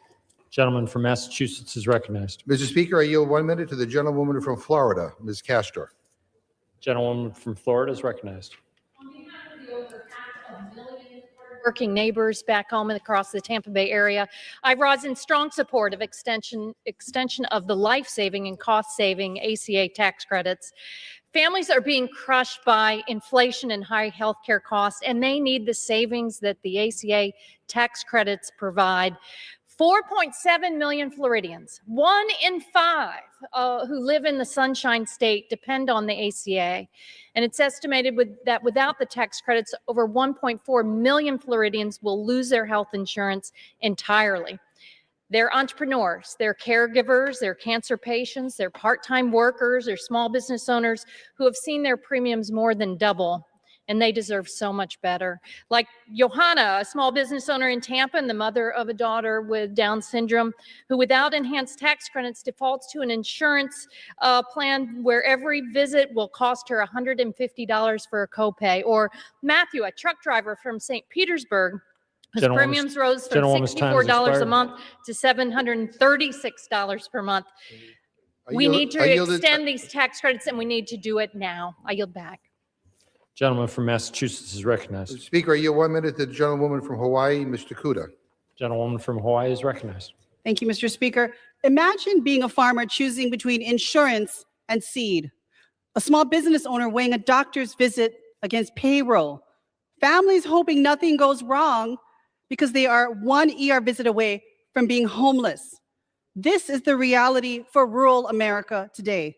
The big ugly bill took a sledgehammer to rural health care, and letting the ACA enhanced premium tax credits expire will accelerate the damage and hasten the harm. In rural America, places like Hawaii, insurance coverage is the business model that keeps hospitals, clinics, and emergency rooms open. When premiums rise, coverage drops, revenue disappears, and hospital doors close. Without those credits, rural Americans will see their monthly healthcare costs rise by 107%. A single premium hike will make the difference whether a family eats, pays their rent, or sees a doctor. 2.8 million rural Americans will lose coverage. For them, this is not politics. This is life or death. Healthcare should never depend on your zip code. This clean extension of the ACA tax credits will save lives. I yield back. The gentleman from Massachusetts is recognized. Speaker, you 1 minute. The gentlewoman from Vermont, Ms. Balance. Gentlewoman from Vermont is recognized. Thank you, Mr. Speaker. 1 week ago today, Republicans allowed the ACA premium tax credits to expire after telling us there was no money to do so.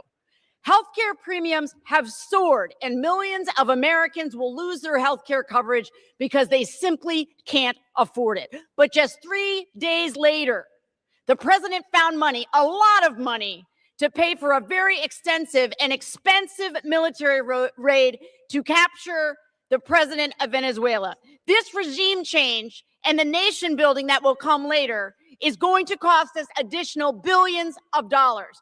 We have seemingly endless money to spend for illegal, unauthorized warmongering, but there's no money available for health care for Americans.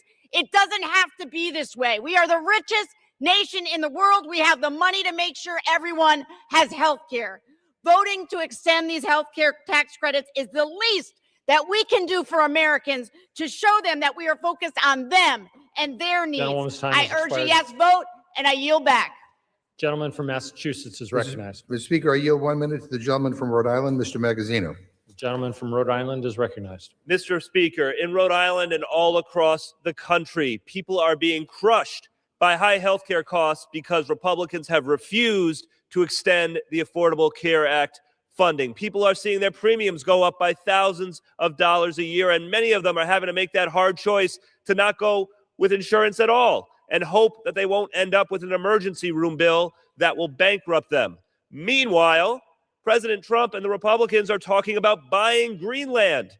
They have the money to buy Greenland, but not to help fund health care for the American people. They have the money.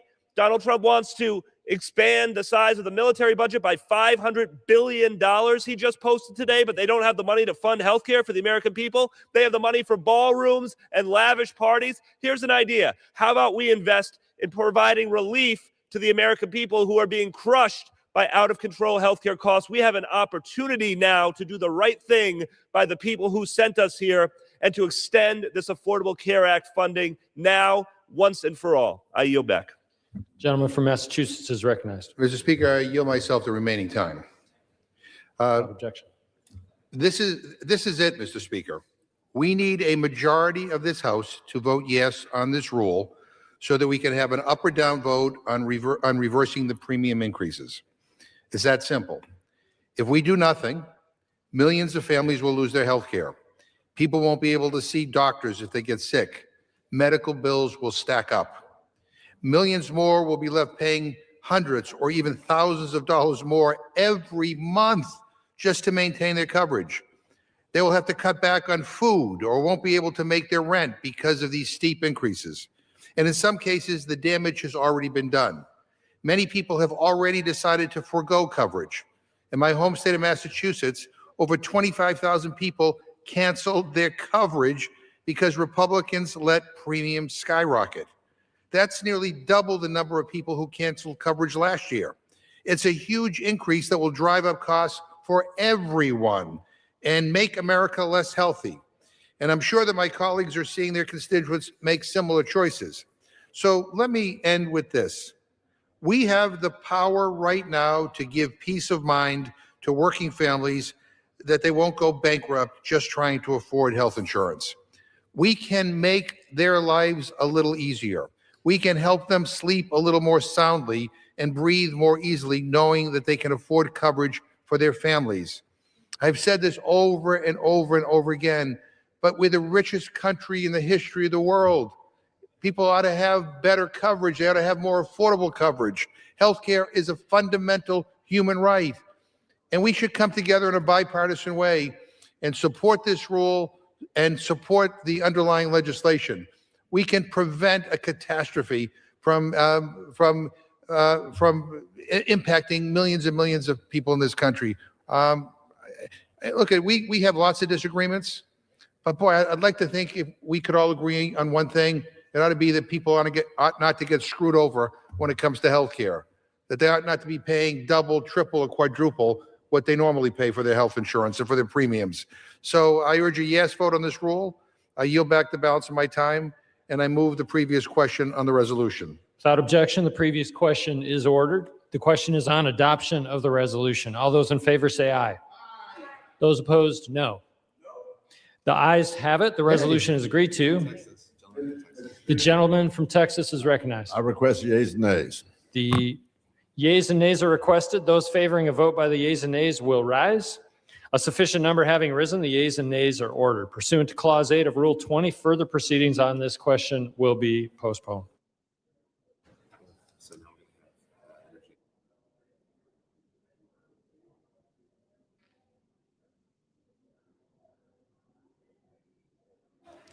The chair announces the Speaker's reappointment pursuant to Section 4A of House Resolution 5, 119th Congress, in the order of the House of January 3, 2025, of the following member to the Select Committee on the Strategic Competition between the United States and the Chinese Communist Party. Mr. Khanna of California, to rank before Mr. Krishnamurthy.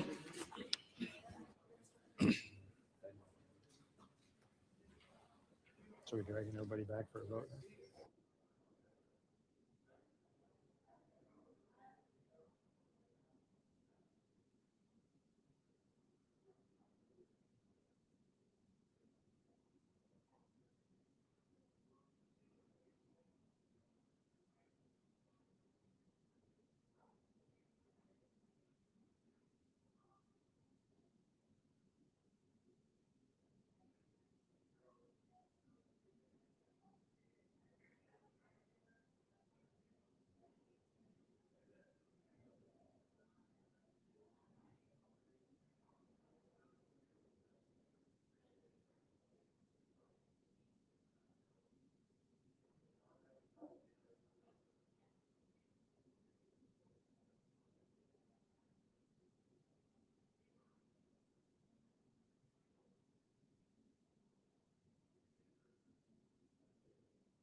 Pursuant to Clause 12A of Rule 1, the chair declares the House in recess for a period of less than 15 minutes.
House will be in order.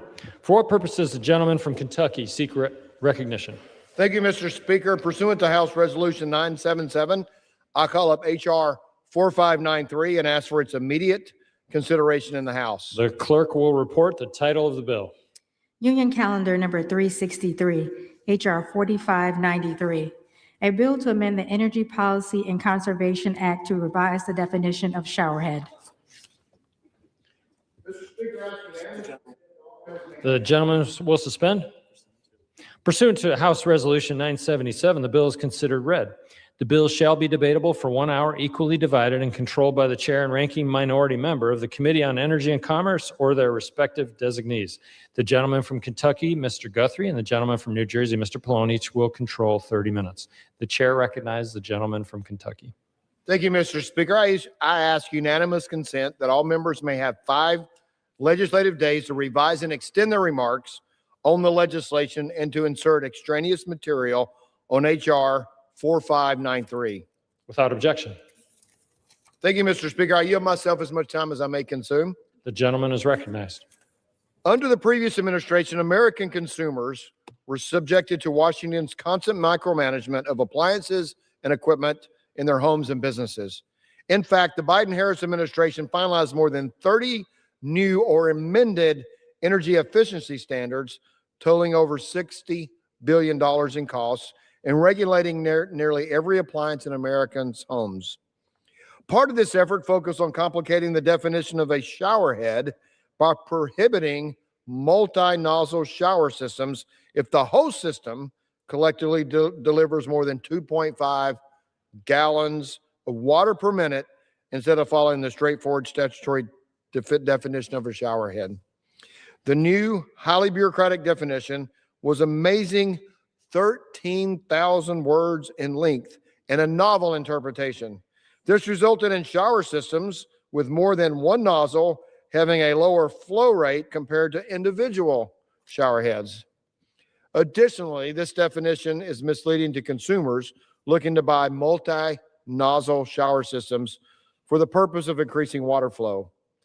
President Trump has taken executive action to restore the regulatory definitions and standards to the law's original intent by allowing a maximum of water use of 2.5 gallons per minute for each faucet in a shower system. H.R. 4593 would codify President Trump's definition by allowing the 2.5 maximum flow rate to apply to each nozzle in the shower system. This legislation will ensure manufacturers like Delta Faucet in my district are not subjected to Morgantown, Kentucky, are not subjected to the swing of the political pendulum with ever-changing interpretations of the law. Further, the legislation is simple and pro-consumer choice. It is unfortunate that my colleagues on the other side of the aisle are seeking more regulation for its own sake and limiting the choices of American consumers. If an individual wants low water pressure, they have a variety of options. They can purchase a single nozzle shower head, or they can simply turn down the faucet. It's that simple. But those choices must be left to individual Americans and not to Washington. H.R. 4593 would bring regulatory certainty to manufacturers, performance effectiveness to a household appliance we all use, and choice to American consumers. Urge my colleagues to support it, and I reserve the balance of my time. The gentleman from Kentucky reserves. The gentleman from New Jersey is recognized. Thank you, Mr. Speaker. I yield myself such time as I may consume. The American people... Gentleman is recognized. Thank you, Mr. Speaker. The American people are struggling to make ends meet. They're feeling the pinch of the affordability crisis, bearing the brunt of rising costs at the hands of Republicans.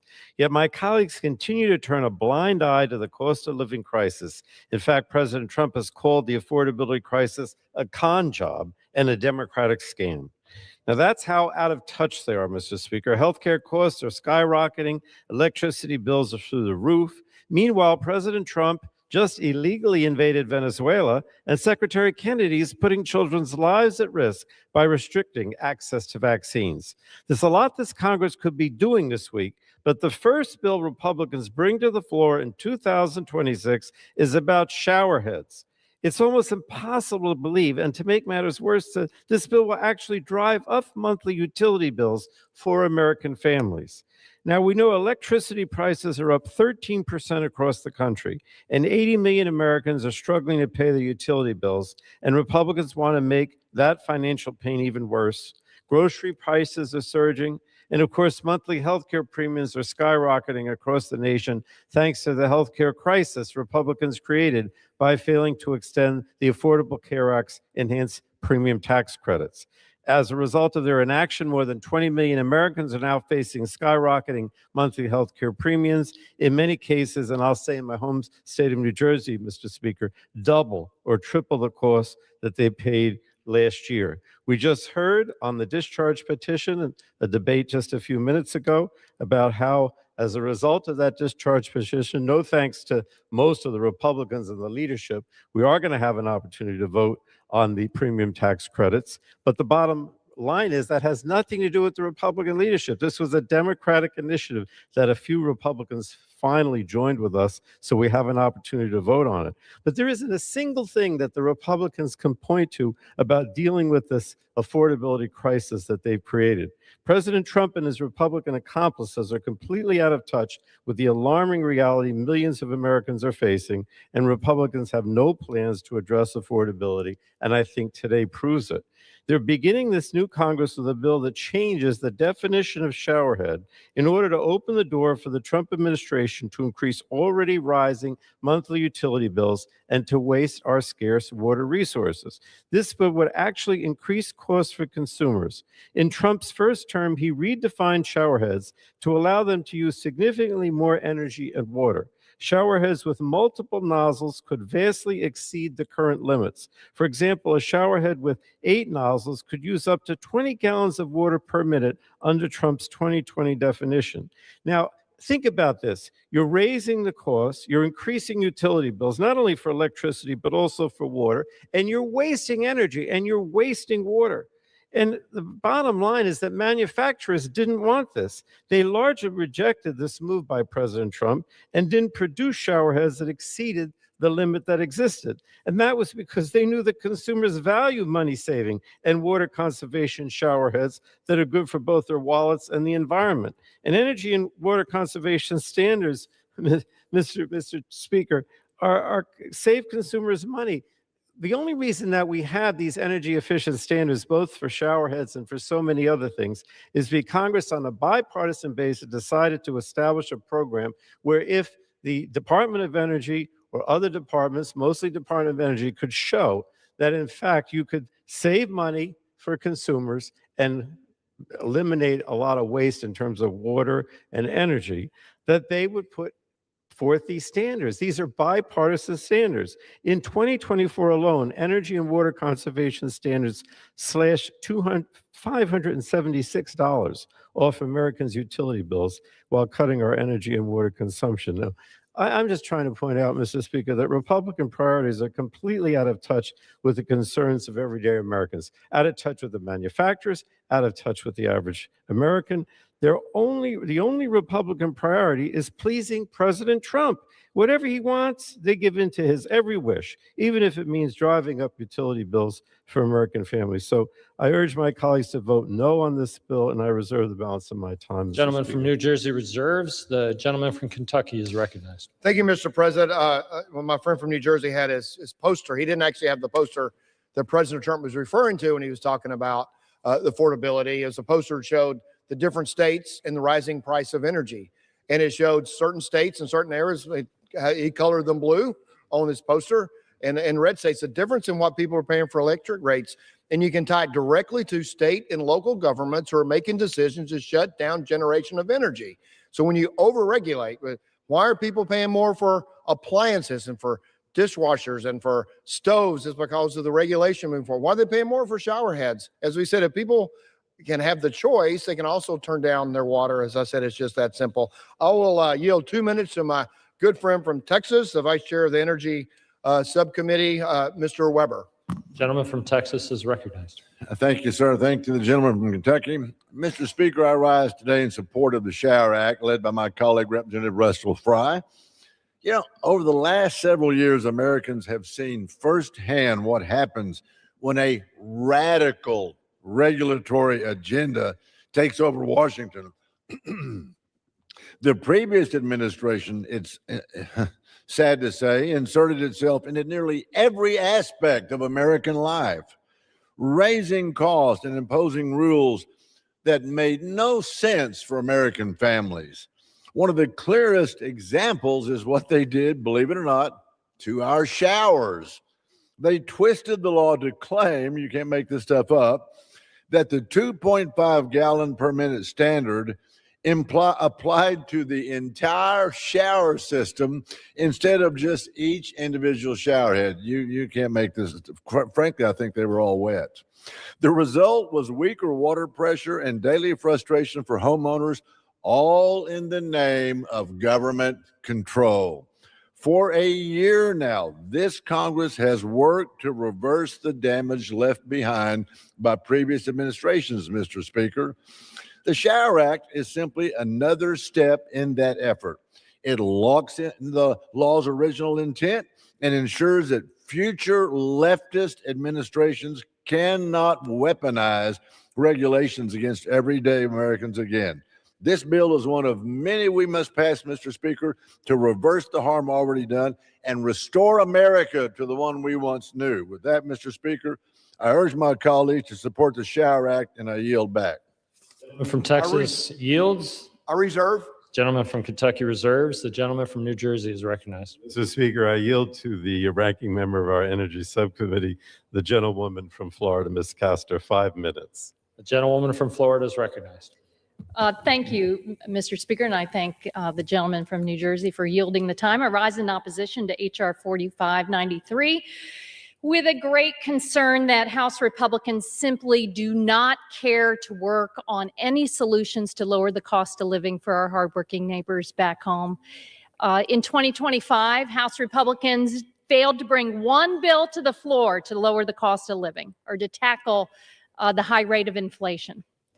But here's some good news, actually. By tomorrow, thanks to House Democrats and a handful of Republicans who stood up to their speaker, the House will vote to lower the cost of health care coverage for millions of Americans. That's a little bit of good news. But if Americans were hoping that Republicans in Congress would start 2026 off with some relief for their pocketbooks, I'm sorry to report that no, Republicans are not bringing bills to lower the cost of living. Congratulations to my Republican colleagues. Your first bill of 2026 to set the tone is to address shower heads. Critical. You heard that right. Ridiculous, isn't it? And so out of touch. The president, he promised he was going to cut Americans' power bills in half. But since he took office last year, electric bills are up by 13% across the country, and they're much higher in some places.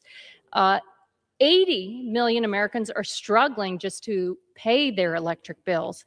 In Florida, the Republican-controlled Utilities Commission just approved the highest rate increases in the history of the country. They're calling them that, a $6 billion rate increase.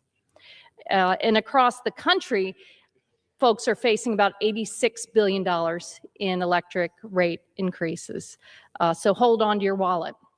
Because rather than help, Republicans have only made things worse. You've gone along with arbitrary tariffs that have raised the cost of living, taken a hatchet to cleaner, cheaper energy. You've gone along with illegally halting energy projects. You ended tax cuts and rebates that help people afford their electric bills in order to pay for tax breaks for billionaires. Out of touch. Folks in the Northeast are worried about their rising electric bills because the president in December arbitrarily terminated 5 offshore wind projects that were under construction. That energy onto the grid would have helped keep the pressure on lower electric bills. The president canceled final approval for what would have been the nation's largest solar farm, a 6.2 gigawatt project in the Nevada desert. He illegally ended low-cost solar installation for working-class families that would have helped them and their family budgets. The president now has canceled major upgrades to the power grid out of the bipartisan infrastructure law, such as the Grain Belt Express transmission line. Republican policies now, we're adding it up, have cost Americans about 266 gigawatts of planned electricity generation projects in 2025, at a time when there is a surge of new demand for electricity across the country. Out of touch.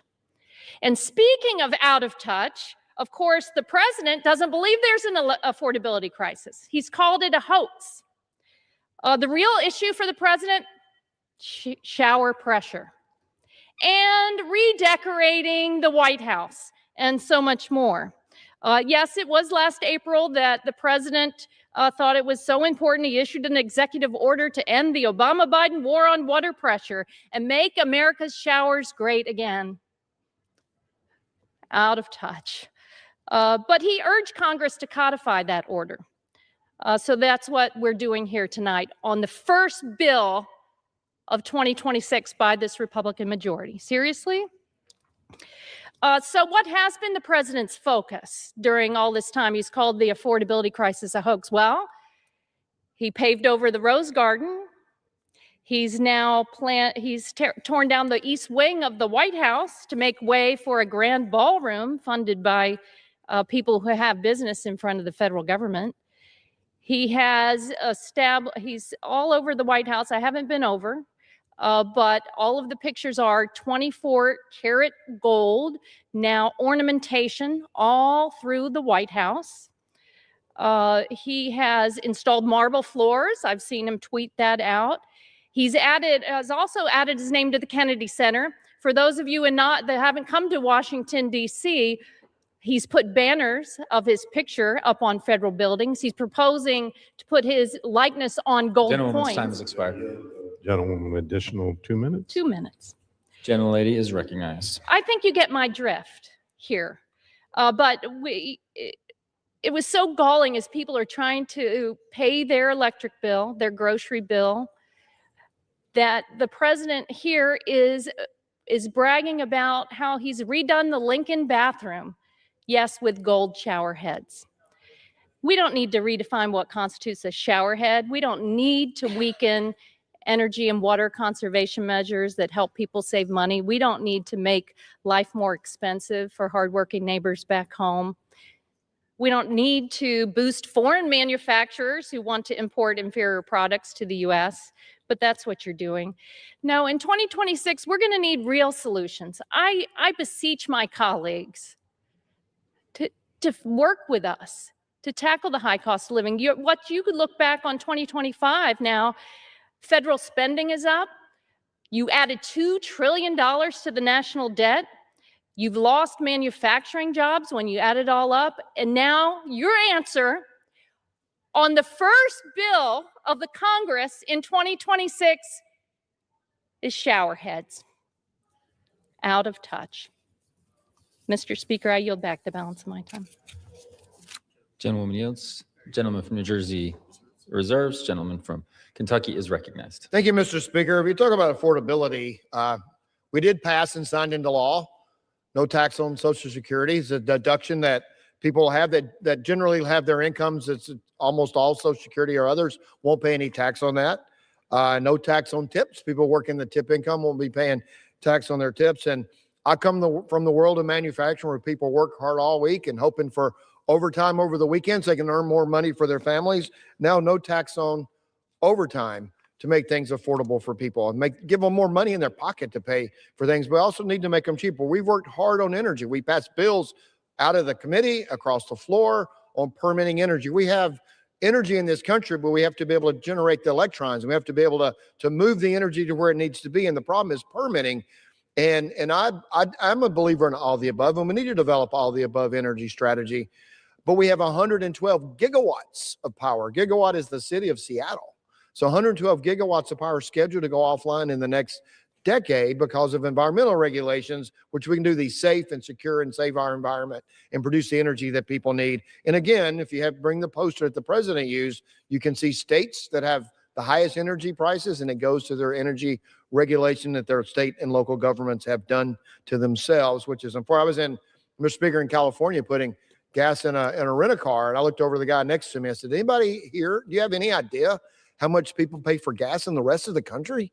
I'd paid like $2 and probably 80 cents in Kentucky and paid over $4 in California. It's state and local governments that make these decisions, and they're bringing that to Washington, D.C., and we want to make it cheaper for our people to have more affordability. And now, Mr. Speaker, I will yield to the sponsor of this legislation, my good friend from South Carolina. I will yield 5 minutes to my good friend, Mr. Fry from South Carolina. Gentleman is recognized for 5 minutes. Thank you, Mr. Speaker. I think it's important to set the scene in contrast to some of the revisionist history that Democrats seem to be talking about today. Look, the definition of a showerhead was outlined very clearly in a 1975 act that Congress passed, not some bureaucrat, not some administration, that Congress actually got together and said, we're going to have some efficiency standards on showerheads and a number of other things. We're going to pass this bill in 1975, and for over 30 years that was the national standard. Even the American Association for Mechanical Engineers, this is their definition that is in this bill. And so along comes the Obama administration, and rather than take the very simple, easy to understand, congressionally mandated standard of what a showerhead is, the Obama administration, in some closet somewhere in the admin, decided we're going to reinvent the definition of a showerhead. Now, why is this important? Because this is exactly what people have a problem with Washington, D.C. about, is that they make rules that they're not congressionally driven, that the people elect their representatives to be their voice in Washington. No, it's some unelected, unaccountable bureaucrat that decides to create a problem and then solve the problem that they created. This is a microcosm to a much larger problem that is overregulation. And so the Trump administration, I think the ranking member said Trump changed the definition. No, he changed it back. He changed it back to what Congress intended to begin with.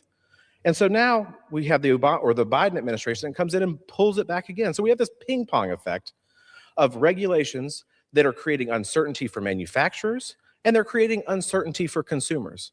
So you could take shower heads, but the Biden administration also did this on home appliances, gas stoves, any number of things.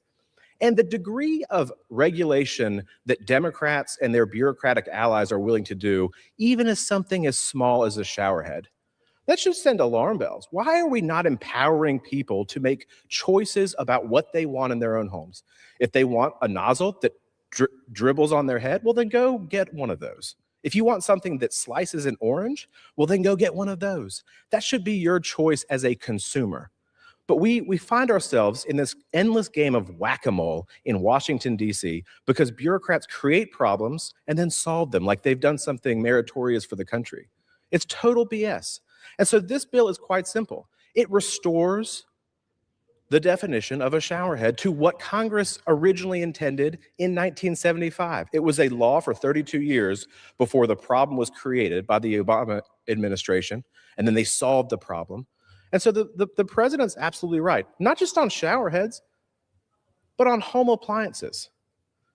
The Democrats want to talk about energy costs for a second, by the way. I think it's really rich coming from them because I think 8 out of the top 10 states with the highest energy costs are blue states. They're run by Democrat state legislators and Democrat governors. You want to talk about the rising cost of energy? It disproportionately affects blue states. Why? Because they have terrible policies. And so this bill is quite simple. It restores the definition that Congress originally intended. If the administration, any future administration, wants to change policy, rather than that coming from the bureaucrats, it should come before Congress. Congress set the efficiency standards in 1975, and if Congress wants to address those, that's Congress's prerogative, not some unelected, unaccountable bureaucrat in Washington, D.C.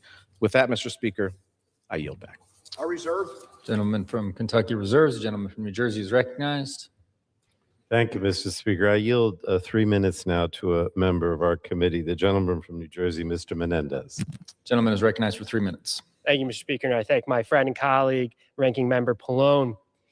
House Republicans ended 2025 by failing to extend Affordable Care Act tax credits, causing healthcare costs to skyrocket for millions of Americans. And since President Trump took office, electricity prices have gone up by 13% nationwide and 20% in New Jersey, leaving over 80 million Americans struggling to pay their utility bills. But instead of addressing the affordability crisis that they have ignored, that President Trump has called a hoax, the Republicans' priority on day one is showerheads. It is obscene that with all the work we need to do to uplift American families, to give them a fair shot at the American dream, the Republican majority would choose instead to focus on showerheads. And why? Because it's important to one person and one person only, Donald Trump. Not once at any of the town halls I've had has anyone said that their showerhead pressure is their top concern. Housing, yes. Healthcare, yes. Childcare, yes. Not once did they say showerheads was their primary concern. If my colleagues were serious about governing, we would be voting on protecting healthcare, lowering costs, and addressing the real issues that working families are facing. We would not be here today talking about showerheads. I urge my Republican colleagues to get serious and focus on the priorities our constituents sent us here to address. For all these reasons and so many more, I strongly oppose this bill. I yield back to the ranking member. Gentleman yields. Gentleman from Jersey reserves. Gentleman from Kentucky is recognized. Mr. Speaker, I will yield 3 minutes to my good friend, member of the Energy and Commerce Committee, Mr. Ruley from Ohio. Gentleman is recognized for 3 minutes. Well, thank you, Mr. Speaker, and I rise today in support of Congressman Fry's Shower Act. I'm not going to pull a Nancy Pelosi, Mr. Speaker. I am not going to rip up the speech that I had written, but I am not going to give that speech. I have to talk about the opposition party, and I have to talk about their complete lack of interaction with the blue-collar Joe Bag of Donuts, which is Youngstown and Akron and Canton and Cleveland and Pittsburgh. These are working people that they have forgot. They bring up electricity, sir, but they do not allow us to address power plants. They shut down coal plants. They put regulations on gas-powered generated plants, but yet they say there's an electricity problem. Let's talk about prices. In my district right now, we have eggs at $1.29. We have chicken breast at 99 cents. In Trumbull County, we have gas at $1.99. I have 45,000 jobs that I cannot fill. We are on the ground. We are listening to the people. You guys are promoting the Ford Lightning, which nobody that's a working person even gives a crap about. They want to have Silverados and they want to have their Mopar and they want to have gas-powered engines inside of those cars. But yet they say they have it. All they work on is the narrative, Mr. Speaker. That's what they do. I'm going to tell you how I came to Congressman Fry's bill and how I got interested in it. We were replacing a shower head at my mom's house. And I said to my plumber, I said to Marty, I said, what is going on with these shower heads? And he says, you tell me. The people in Washington mess this up. Nobody could have a darn good shower in the last 10 years. So why does that matter? What did they say? They say, oh, you're worried about shower heads. We're worried about the working man. We're worried about the standard of living that you've taken away from them. You've taxed them to death. You play this game with health care. You created Obamacare. You never had a solution. It was never a permanent fix. You guys kicked it down the road, and then you say, oh, just extend it without even dealing with it. This thing that you're doing is wrong to the American people. You go on vacation, you go to a motel, and you get a shower. It's the worst shower you ever had. It's cold. It's dripping out there. The working man cannot even enjoy his daily life. That's what they have missed. You know, when you look at the mayor of New York City, you want to talk about how grand their philosophy is. The mayor of New York City, he wants to have government-owned grocery stores. You're going to be able to choose about 400 or 500 items instead of the 30 or 40,000 items that you could choose today. All in consideration of the blue-collar Joe Bag of Donuts, the forgotten worker. This is why Donald Trump was elected, because we care about the forgotten worker. We're going to fix health care. We're going to fix affordability. We've already got gas prices coming down. Grocery prices are coming down. And wait until that tax cut hits in 2026. And with this, Mr. Speaker, I urge the support of H.R. 4593, and so should you. Thank you. I reserve. Gentleman from Kentucky reserves. Gentleman from New Jersey is recognized. Thank you, Mr. Speaker. I yield now 3 minutes to the gentlewoman from Florida, Ms. Franco. Gentlewoman is recognized. Thank you, Mr. Speaker. And my. I rise today amazed that with the healthcare crisis unfolding, the Republican priority before us is plumbing. At a time when families are already being squeezed by rising costs of living, from groceries to rent to utilities, President Trump is focused on renaming the Kennedy Center, building a ballroom, running a foreign country, and the water pressure in his showers. And the Republicans in Congress, instead of focusing on lowering healthcare costs, are debating the definition of shower heads. Really? Millions of Americans are losing their health care coverage after Republicans allowed the Affordable Care Act tax credits to expire. And the nightmare of families having to choose between taking their child to the doctor or paying the rent is now a reality, hitting my home state of Florida especially hard. In Florida, more than 4 million people rely on the ACA and face premiums that are doubling or tripling. A self-employed mom recovering from cancer in Lake Worth is dropping her coverage as her premium tripled overnight. A 62-year-old waiter in West Palm Beach is going without insurance because it now costs more than his rent. And here's a fact. When people lose health insurance, the consequences are real and they're devastating. Medical debt piles up, families drain their savings, and they face bankruptcy. Untreated illnesses force workers out of their jobs. And when people lose their coverage, it affects all of us. Hospitals are strained, businesses are hurt, and costs rise for everyone. So here's a solution. I urge my colleagues to support the 3-year extension of the ACA tax credits and stop millions of hardworking families from losing their coverage. Fix the pressure where it matters the most, lower healthcare costs. And I yield back. Gentlewoman yields. Gentleman from Kentucky reserves. Gentleman from New Jersey is recognized. Mr. Speaker, I yield 2 minutes to the gentleman from New York, Mr. Riley. Gentleman is recognized for 2 minutes. Well, thank you, Mr. Speaker. My kids are little, and the other day they asked, why does Daddy have to go back to D.C.? And I said, it's for work. And they seemed sad about that. And my wife chimed in and she said, it's really important work. It's work that's going to help make people's lives better.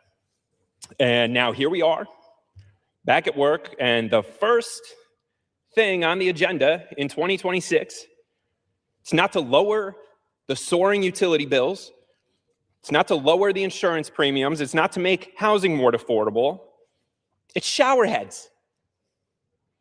We're out here talking about shower heads. Not a single person in upstate New York has ever told me they want Congress focused on shower heads.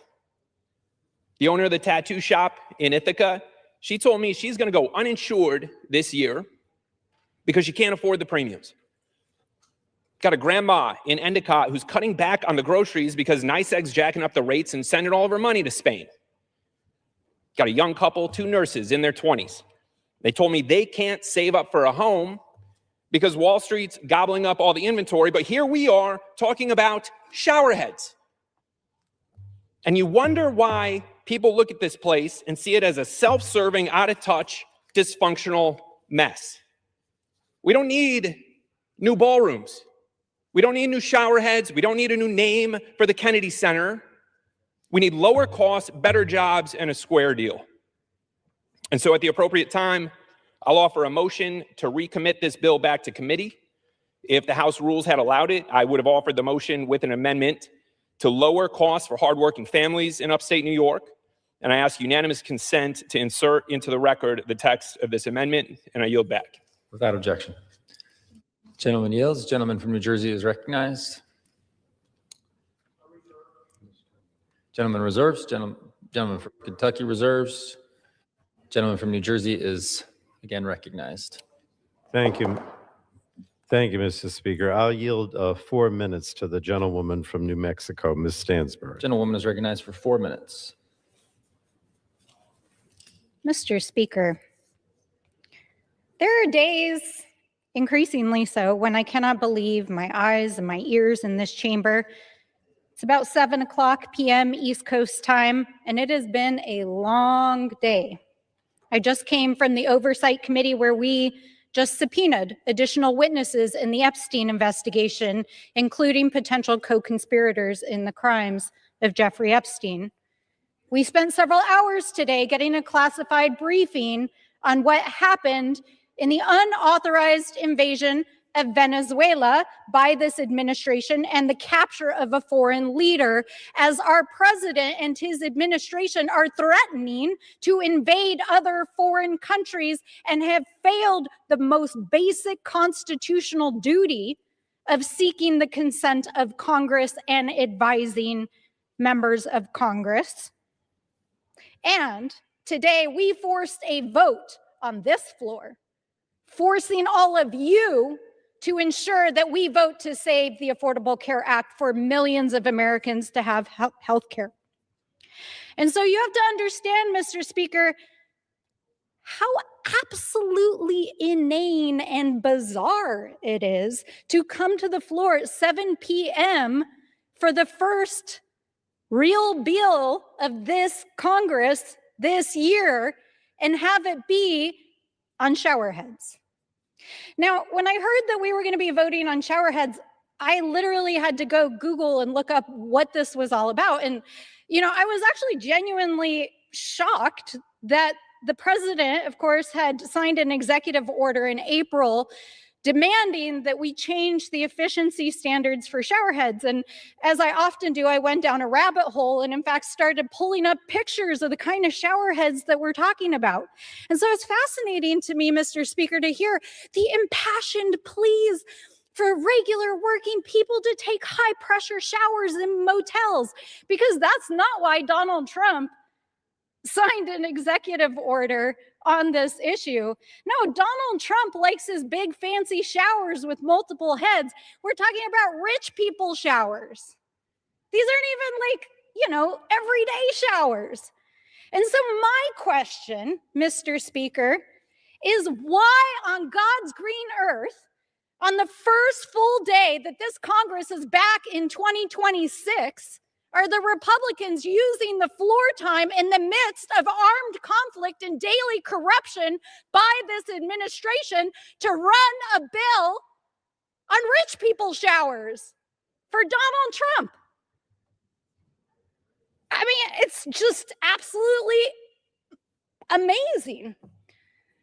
And so, Mr. Speaker, I would like to take the opportunity, I have a little less than a minute left in my time, to offer to yield to my colleague across the aisle, Mr. Guthrie, to answer one simple question, which is, did Mr. Donald Trump ask you to run a showerhead bill today on the House floor? I yield.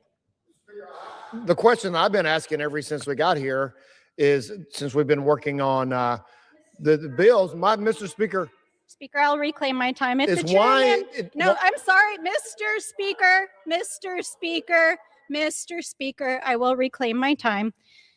If my colleague across the aisle cannot answer a simple question about why we are running legislation on the United States House floor on shower heads, I think we rest our case. I yield back. Gentlewoman yields. Gentleman from New Jersey reserves.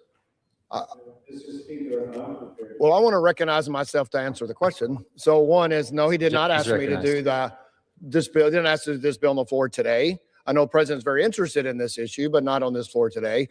But what I've tried to ask and nobody's answered is the enhanced tax credits, the COVID era tax credits were set to expire in the Inflation Reduction Act, which was a bill used the reconciliation process. It was solely the Democratic Party who put that in place. And the question I've always asked is, why did they set them to expire? There were issues in that, they may say the reconciliation process, there were issues in that bill that they made permanent, but they chose to have the enhanced tax credits expire. So what happens when the enhanced tax credits expire? Well, they're enhanced. So we go back to the basic law. What's the basic law we're operating under? Is the Affordable Care Act.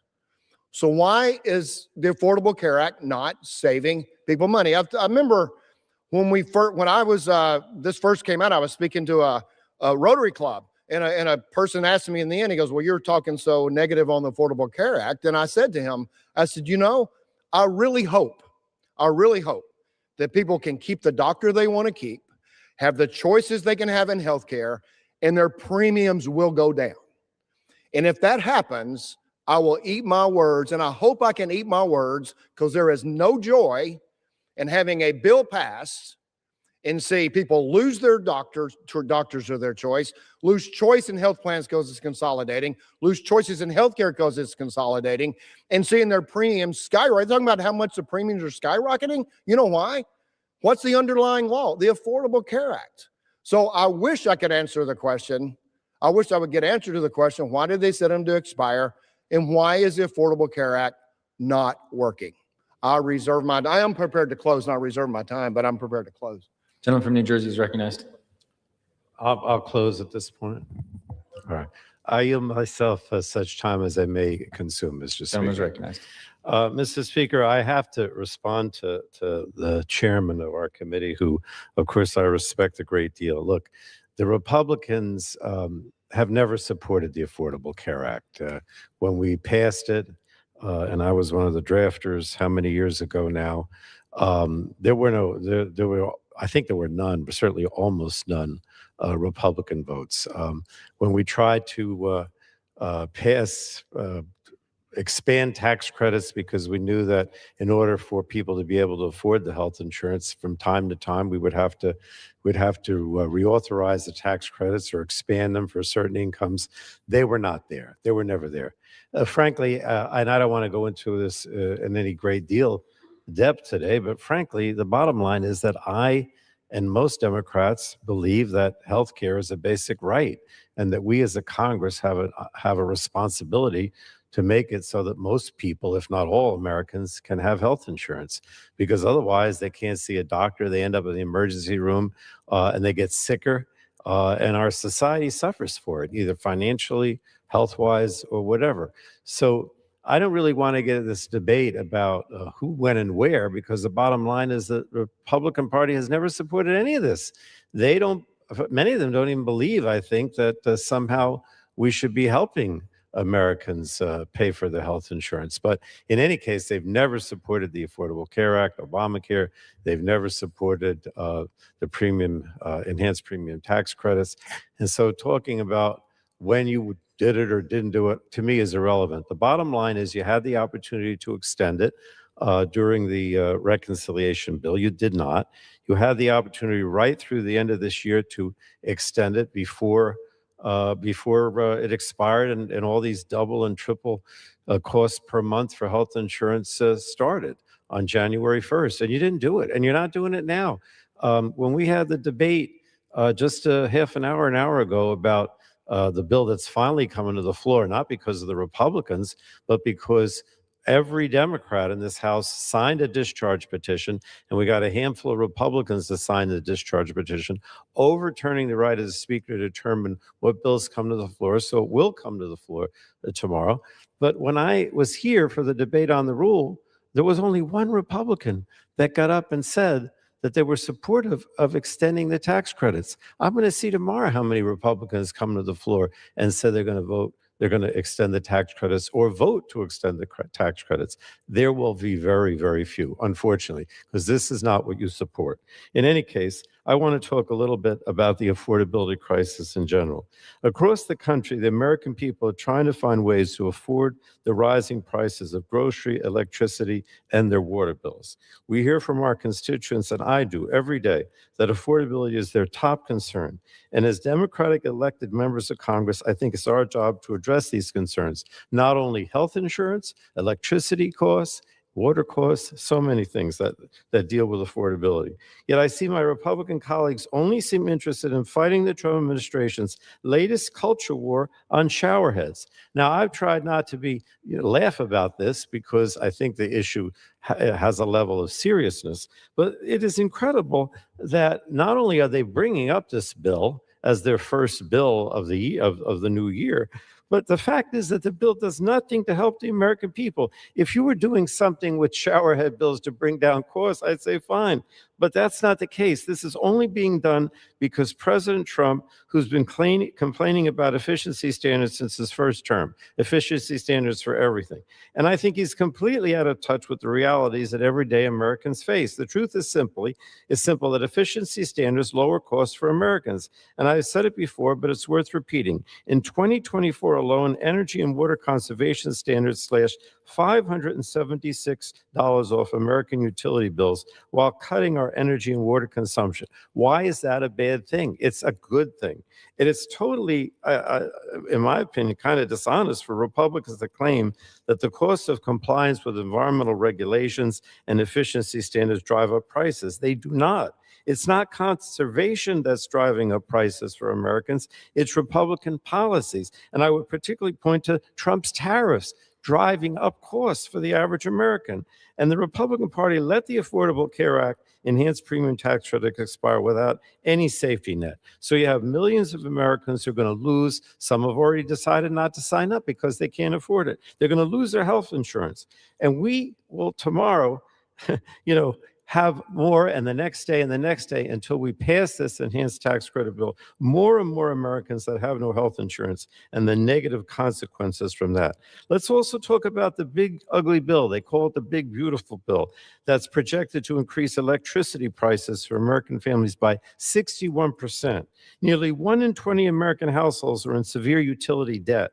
This winter, families are forced to make the impossible choice of heating their homes or putting food on the table.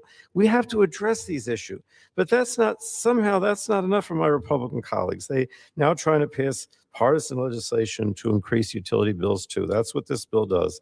And again, all I can say is the Republican Party's priorities are senseless, they're cruel, they're misguided. I urge my colleagues to vote no on this bill. And with that, Mr. Speaker, I yield back the balance of my time. Gentleman yields back the balance of his time. Gentleman from Kentucky is recognized. I'll yield myself as much time as I may consume. Gentleman is recognized. Thank you, Mr. Speaker. And my point when I talked about the Affordable Care Act is once it was in place, I wished it had worked. I wish what was believed to be the place, because I think people who with sincere hearts are the ones who voted for it and put it in place.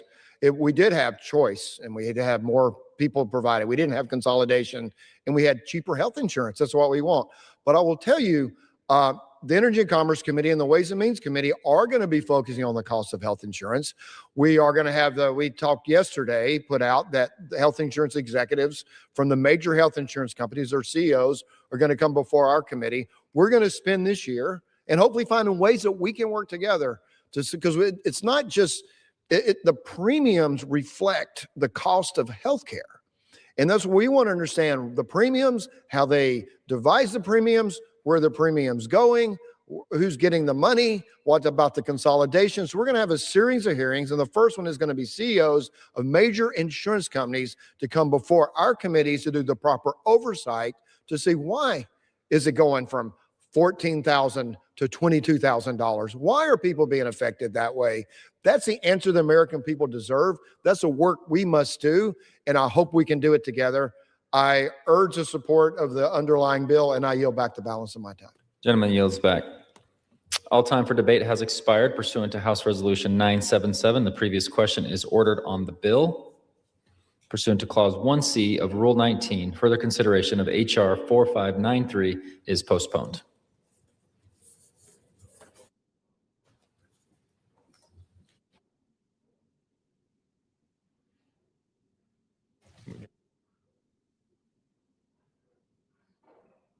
For what purpose does the gentleman from Kentucky seek recognition? Mr. Speaker, I move that the House do now adjourn. Question on the motion to adjourn. Those in favor say aye.